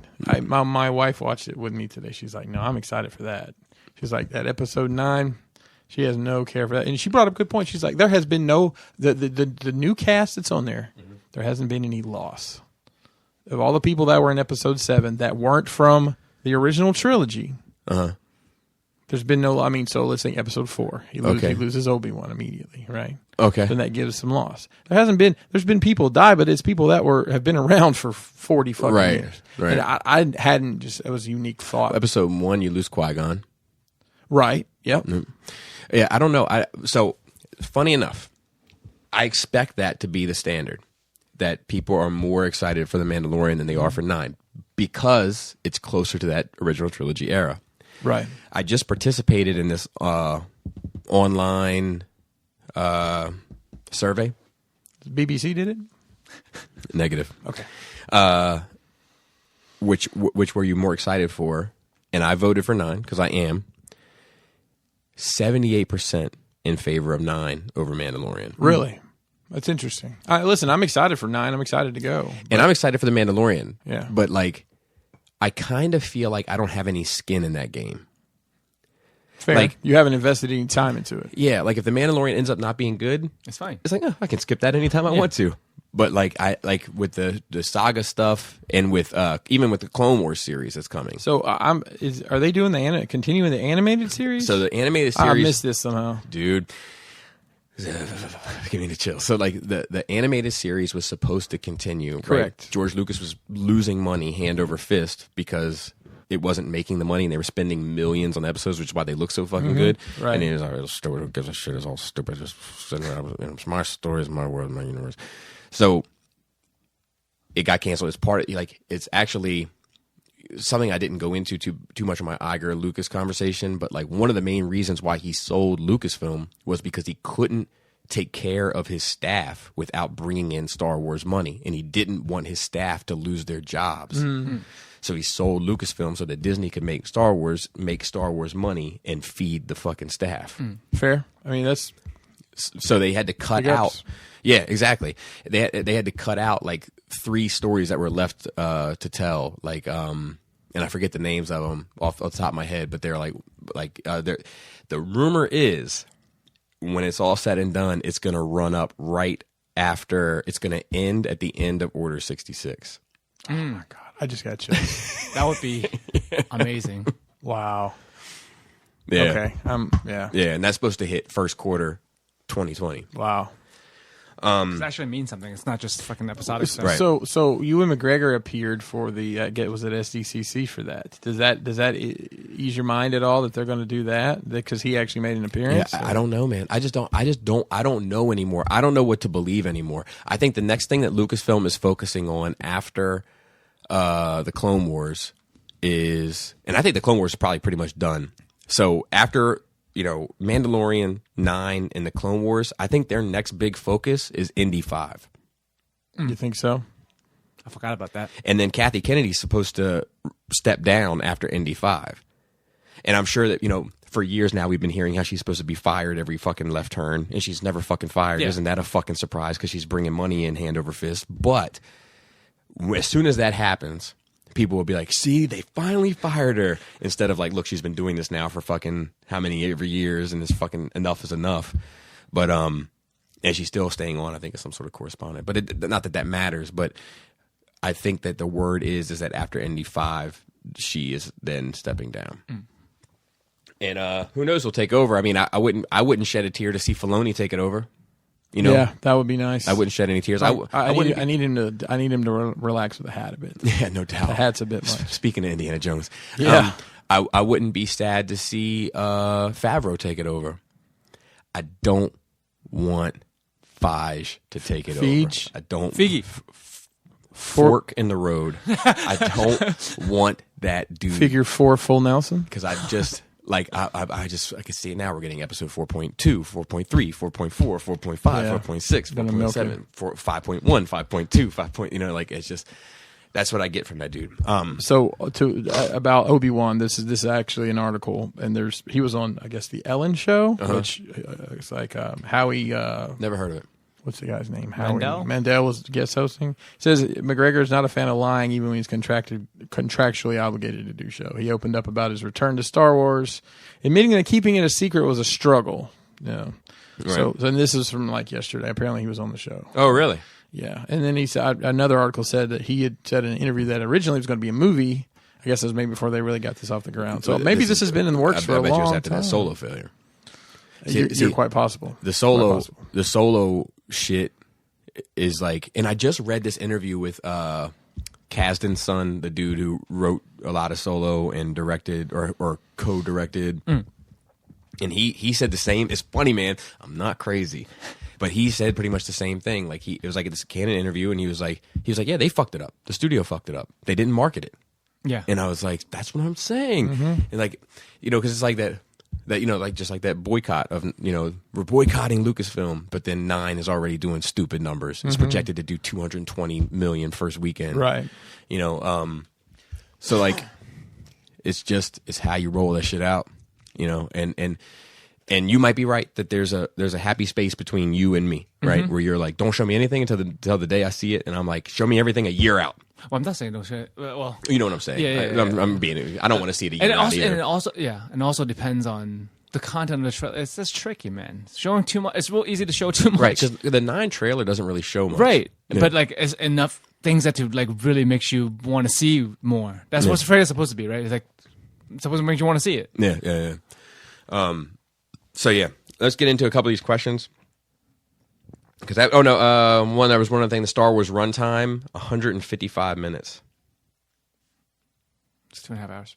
Yeah, That's about normal. it's about normal. And nowadays it's like because used to be an hour and a half is a normal movie, but now if I see an hour and a half movie, I'm like, oh, that's fucking short. Yeah, I think 90 minutes. Trash. That's just like a long episode. Yeah. I think it's technically I think it technically makes it the longest Star Wars film. Episode 3 seems like it was super long, though. Yeah. Episode 2 feels like super long to me. Episode 1, just a pod race alone was like 3 hours, right? Yeah. Okay, let's see. We had a question. I got a question for the show. This is from Katsumoto from Instagram. He said, name one character, only one that is your... Oh, no, you know what? Well, we can do it. Name one character, only one character that is your favorite from each Star Wars movie. So let's just run through them round robin. Episode 1. Qui-Gon. Obi-Wan. Darth Maul. Episode 2. What's episode 2? Which one's that? Attack of the Clones. Anakin and Obi-Wan. Obi-Wan. It's probably still Obi-Wan. Mine is Yoda. Episode 3. 3. What happens in 3? Order 66. Order 66.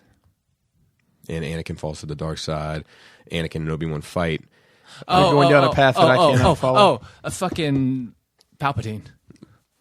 Actually, I'm going to retract my previous to number 2. I'm going to say Padme. Number 3, I will say I really like General Grievous. Really? I really love that character. Not, and I I'm mainly, watching Clone Wars. It's just a fucking joke. and I mainly don't want to say Obi-Wan 4 times in a row. Right. Palpatine, definitely. Oh, Okay. fucking. Yeah. We got something in common for once. He's got too much. much good stuff in that movie. I mean, much good stuff. there's a lot of good stuff. am the Senate. Do it. It's treason. Solo. Solo, I guess. Oh, geez. That's tough. I'm going to say Lando. Chewbacca. I love him in that movie. I feel It wasn't enough for me to be his favorite. I don't know, to man. be my favorite. I feel like that movie should have been called Chewie. Rogue One. Fucking K2SO. Probably Krennic. All right. Or- Two tubes. Yeah. Fair. No, it's really K2SO. But Krennic is great too. There's a lot of great characters in that And movie. the guy, Jin's dad, I just love that guy. Marson, or whatever his name is. Mars Mickelson. Mads Marson. Mikkelsen? He's yeah. I love him and everything. Marson. Sorry. 4. Obi-Wan again. Obi-Wan. Han Solo. 5. What's 5? Empire Strikes Back. Is that when Solo's frozen in carbonite. Is that with the Jabba the Hutt? No. This is the next one. Luke gets his hand. Oh, he gets frozen at the end. Yeah. Vader in that one. I'm gonna say Lando again. Vader. Too many. Once again, Dude, too many good one-liners. I am altering the deal. And just the fucking alter it. them walking in and he was just there. Yeah. We would be honored if you would join And us. just fucking stops the blast, grab the gun. Yeah. He's with it. And then what's the other? Perhaps you think you're being treated unfairly. Yes. And of course, I love alert my Star Destroyer to prepare for my arrival. Which I say sometimes to my wife. I said I replaced Star Destroyer with Civic.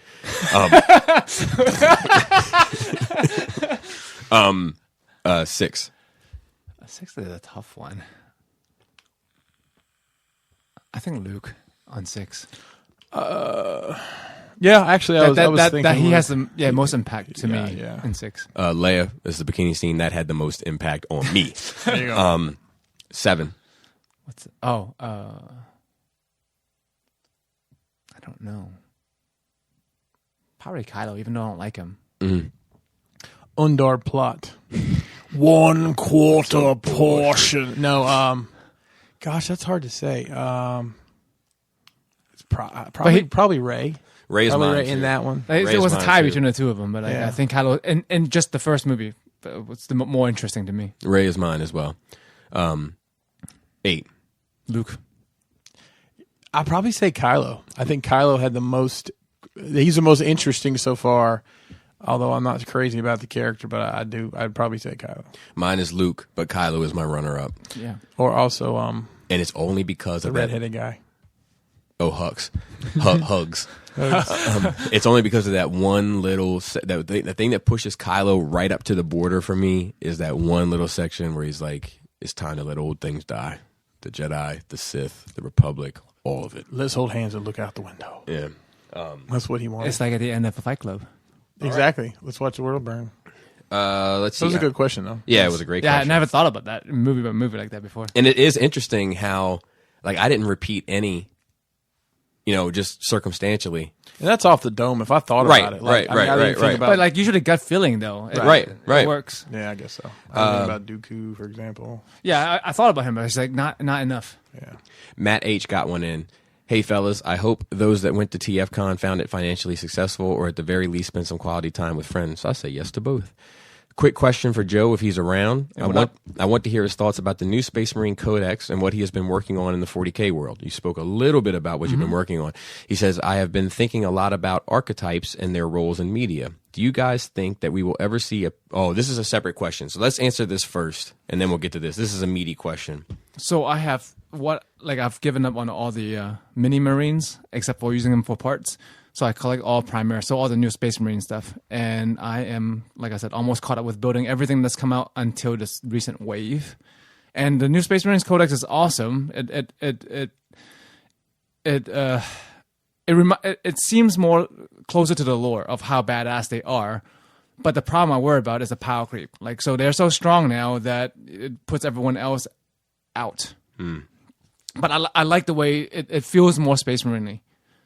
Space Marine. Like, because I know. Like you said in the lore, sometimes they're this badass elite group, but when you play on the rules, when you play the tabletop, it doesn't feel that way. Yeah, but now it does. But now it feels like they are badass army that works cohesively and is super strong individually.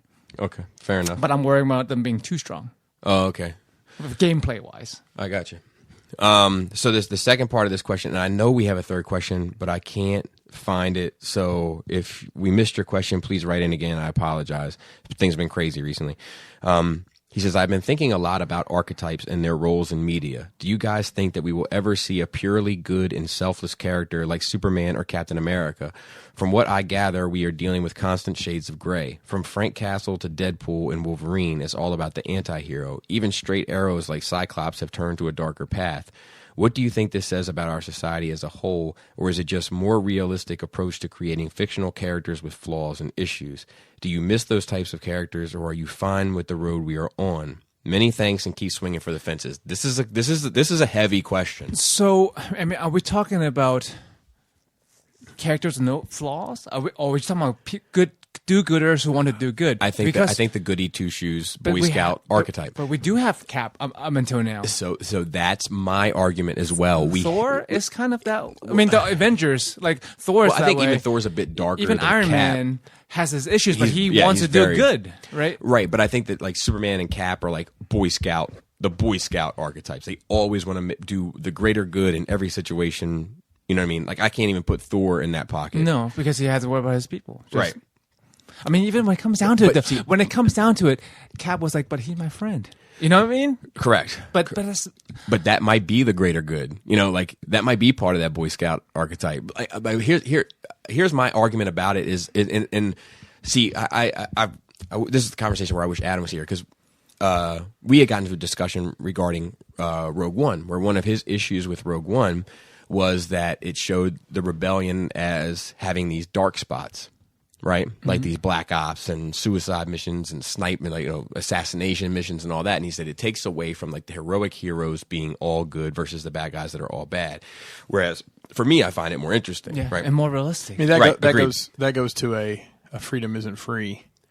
I mean, yeah, you're Yes, heroic yes, and you do this yes, shit, but yes. And you're not going to fucking win. And you're not going to keep your hands clean. I know, but if you engage in war, you're going to get your hands dirty. right. I mean, if the casual, I mean, normal American knew the dirty shit that has to go on behind the scenes 1000%. to keep this. But like Matt Hurd says, I think he even uses the word idealistic, right? Like we have these idealistic heroes. But my answer to that is that there's no topping Superman.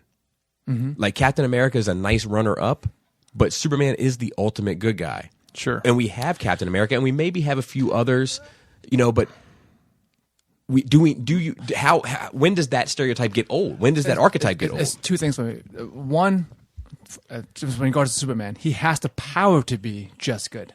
You have to have a certain amount of power to be just good. Well, he also has the power to be a fucking... Right, but I'm just saying, if you want to be just good, if you don't have the power to be just good, then you're not going to go anywhere, and you're not going to be anybody. You don't get to his status because you can't do good all the time and win majority of the time, right?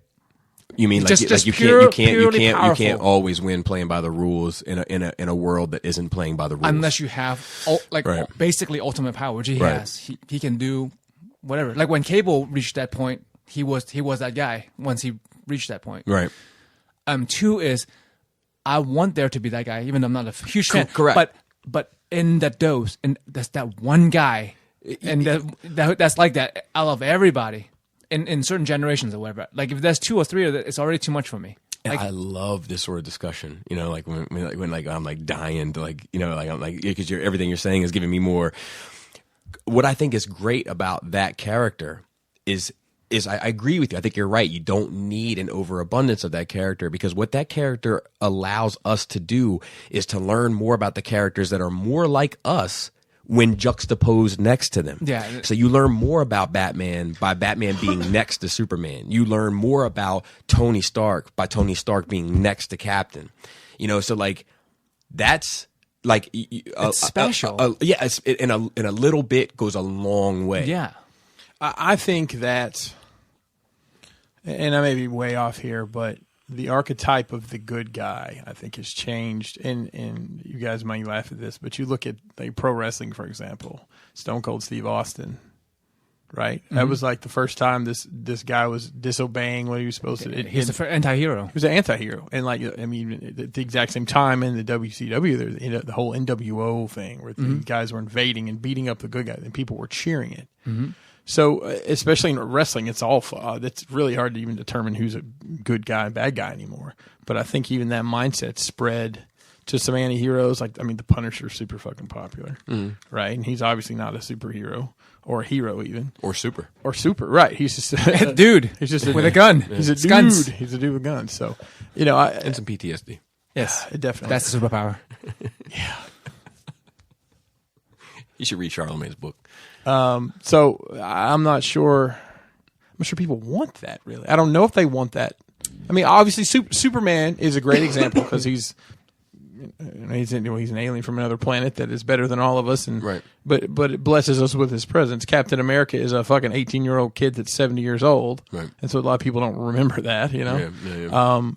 But I think we need that one presence for balance and as a measuring stick for everyone to go up to. Like you said, this is a good guy, but that is a good guy. Right. You know what I'm saying? No, I get that. And you don't need a whole lot of them. No, because the less the better. Not the zero, but like the more powerful they are. Because if you have somebody identical to Superman and you have them interact in the same book, it's like it's boring at that point. Yeah, and like I think what Matt I'm not putting any sauce on Matt's words, but he'd get the sauce in his beard anyway. Right. If I was to interpret that any kind of way, right, were to say like, look, the society that we're living in is not as wholesome perhaps as it used to be. So now we're, attracted to the more lack of wholesome characters. I just think that maybe the societies of the wholesome era wasn't quite as an imaginative society and weren't creating the shades of gray. The thing that's cool about having Superman is this, like you said, this measuring stick, which I love that term for that. It's perfect, like this measuring stick, and then you have these shades of gray. You have like a Wonder Woman that's really good. But then you also have a Batman that's kind of as good as bad can be, or as bad as good can be, maybe. Right. So you get to have these different levels of kind of morality judged accordingly and compared to one another, but they always have the ultimate good to slam hard against, so to speak. And I think the quote-unquote wholesome era was the veneer. The society has always been the same. It's just that we're realistic now, and we have access to each other, and we are like, the world shades are great, and we accept it fully, and we're not going to hide it. You know, I'll go back to 70s. That Reagan podcast. All that shit that people all over Donald Trump for doing the same shit 20, 40, 50 years ago. Yes. It wasn't on fucking Fox News and CNN and internet and all that shit. Yeah. What do you think about oh fuck! I had something I was gonna say, and so we're all kind of on the same page here. That's a good topic of conversation. What do you, real quick? What do you, if Superman and I don't even want to say Captain America's on the same level, honestly, but let's just say Superman because it's easy. Mm-hmm. If Superman is the ultimate good as good can be, what is the ultimate as bad as good can be?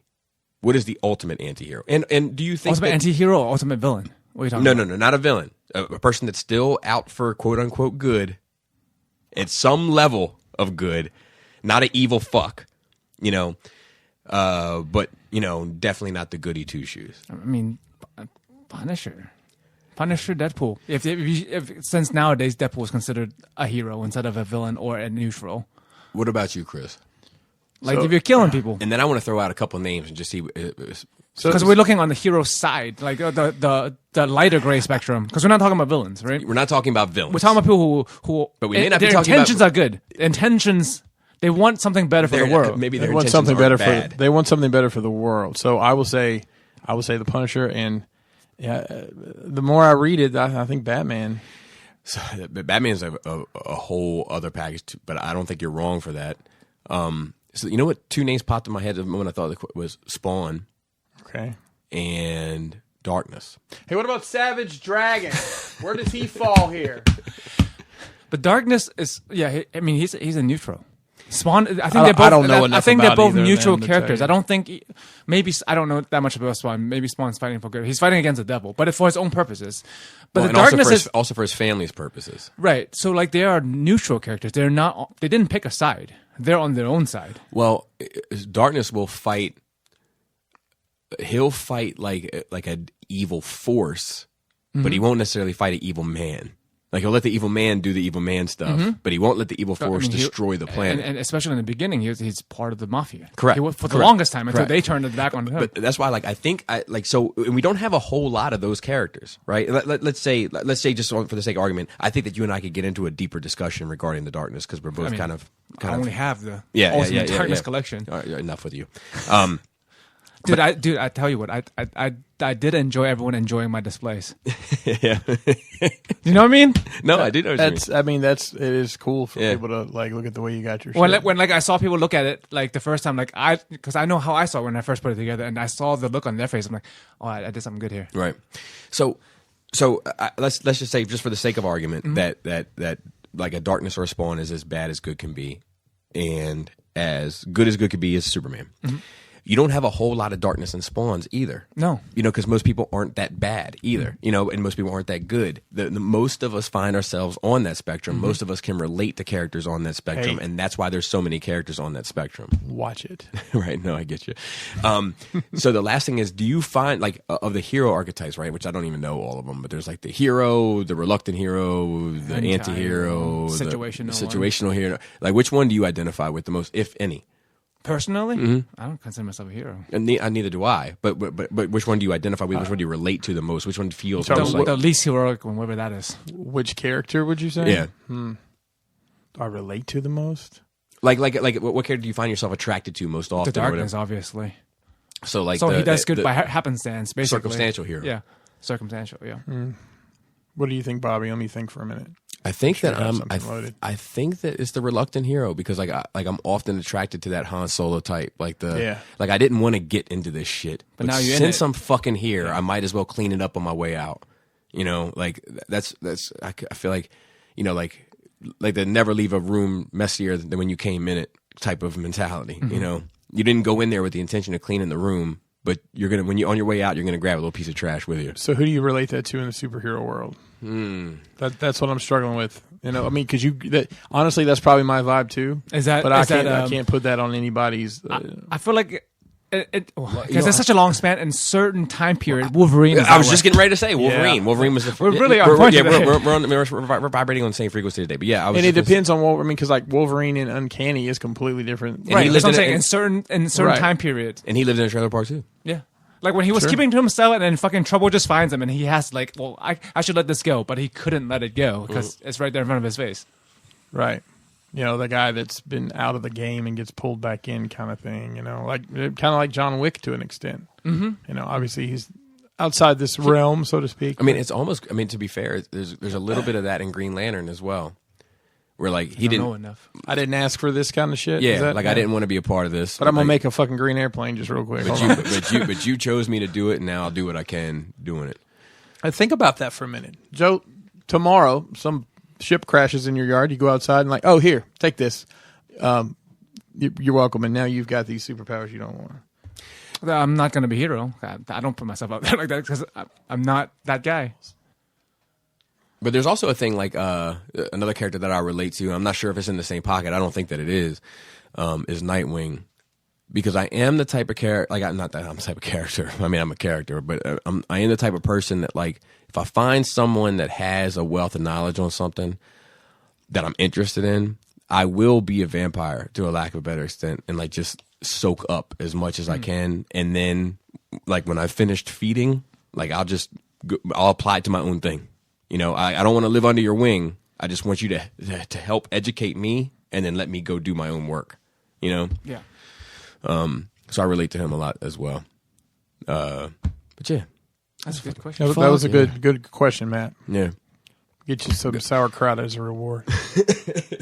Shout out to the rest of the cool table. Shattercast Uncut, Enter the Realm, Plastic Fanatics. No, I'm sorry, they're not really a show anymore. But Shattercast Uncut, Enter the Realm, Beer and Boulders. I'm not sure they're a show anymore either. We got to do some house cleaning here soon and figure out what's what. Stasis Lock, Toy Detox, same kind of situation there. Building up to it, Fresh Communications, Breaking the Mold, and Verbally Challenged. I have one thing I want to plug. Hey, Monday, the 4th of November, Enter the Realm, we will have, let me get the promo up so I don't screw it up. I do apologize. Remember the 4th of November. 5th? Hey, my birthday is the 6th, so you can remember that, motherfuckers. Lenny's is the 5th. That was a weird flex. Have him have a talk with his peoples about you. Yeah, no kidding, man. I'm getting there, guys. I'm sorry. Here it is. So we are going to have Brian Volk-Weiss, the creator of The Toys That Made Us, from Netflix, will be on the show. Awesome. Monday, November 4th. Second time he's been on the cool table. That's right. And that's shout out to Tyler, to Snowflake for getting makes sense. Bridging the gap there.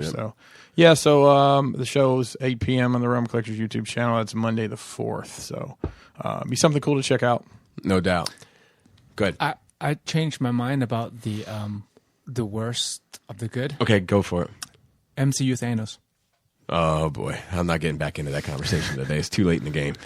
That's why I added it now. Shout out, and then Ozymandias. Yes, I mean on the.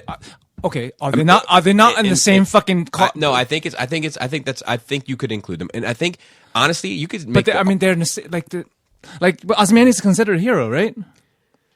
Is he? He's the villain of that book. Well, that's what I'm saying. But like, yeah, we'll talk about this. Put a pin in this because this is a discussion because I think they're the same in the same fucking category. Okay, so I think that's. I think that's. I didn't think about that before, but I think that's legit. I think that's legit because they are doing what they're doing for a greater good. So I will concede and say yes.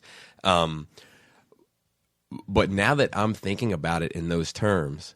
Not only is Thanos a knockoff of Darkseid in the comics, he's a knockoff of Ozymandias in the movies, which is fucking me up. Ozymandias is trying to save one planet. Thanos to save the universe. Yeah, it was. Well, I mean, so they made the fucking MPPP-10 bigger. They certainly did. That's a good one. So, real quick on the reluctant hero thing. I think a lot of the X-Men are reluctant heroes. Yeah. They're like, I've got this shit, I might as well do something. Yeah, it's either I live in fear with them or I have to fight with them. And I think... is it Aquaman in that boat, do you think? He could only see is a that. hero because Atlantis is threatened, so he has to do something. Yeah, I think I think maybe it's Flash too. I mean, there's. I think that Aquaman is like a combination of circumstantial and reluctant. Why you gotta bring Aquaman into this? Because Permission to come aboard. The last one is Hulk. I think Hulk's. I mean, he doesn't. Yeah. He never wants to do anything. especially, like- that's a good Yeah. one for that reluctant guy. Yeah. You know, he's when he's also unreliable hero. exactly. unreliable hero, Yeah. It's like- circumstantial hero. Because you- sometimes he's just the villain. Yeah, Sometimes you yeah. gotta fight against him. Yeah. That's a good fucking question. I'm still thinking. Yeah, about I it. know, man. You were up there. Yeah. Shout out to the rest of the Nerd Rage team. Raul on Instagram. Great seeing you this weekend, Raul. Absolutely, and another win under his belt. Yes. Marilyn Phillips, good to see you this weekend Always. as well. And Dante the Destroyer on Facebook, and then Manny behind the scenes. Gort helping me with Force Sensitive, and Andy helping me with Force Fridays as well. Just going to mention. I do want to say something funny about Force Sensitive. So I was under the impression that Gort was running that Instagram, but I keep that in mind. I was under that impression. So Force Sensitive made a post, and then Gort's handle replies, and then Force Sensitive replies back. So I said, Gort, Like, this is who's running the Instagram? Because if it's you, you've lost your fucking. It turns out, shout out to Esteban. He's Esteban. running Yep, that shout out to Instagram. Esteban. So I thought, for a minute, I'm like, what the fuck is happening? It was Esteban's episode that we were like, we got to have him do something because this dude's thinking on a different level. Yeah. Well, so you should shout him out too, because Yeah. he's running the Yep, fucking. yep, yep. Well, there you Instagram. go. Yep. Shout out to Esteban. You need a glass kid. Well, I mean, my goal with Force Sensitive is to eventually step away from it and just let Yeah, it do be a his thing. thing. And Esteban is in the running for me as a potential person. It's your Nightwing. Yes, yes. So yeah, and I feel like there was something else I wanted to say. Oh, for the Patreon folks, as a heads up, the Bobby Boogie Bop usually drops on the first of the month. It's going to be a couple of days late because of Halloween and all this shit. So it's dropping the 3rd, I think, Sunday. I think it's dropping either Sunday or Monday. Sunday night maybe, because I usually don't post things on the weekends, only on the weekdays, Monday through Friday. Cool. And with that, Flappy Labius. Tasty taint. Tight dick player. It's a 4-hour show. That was a fucking show. Why the fuck?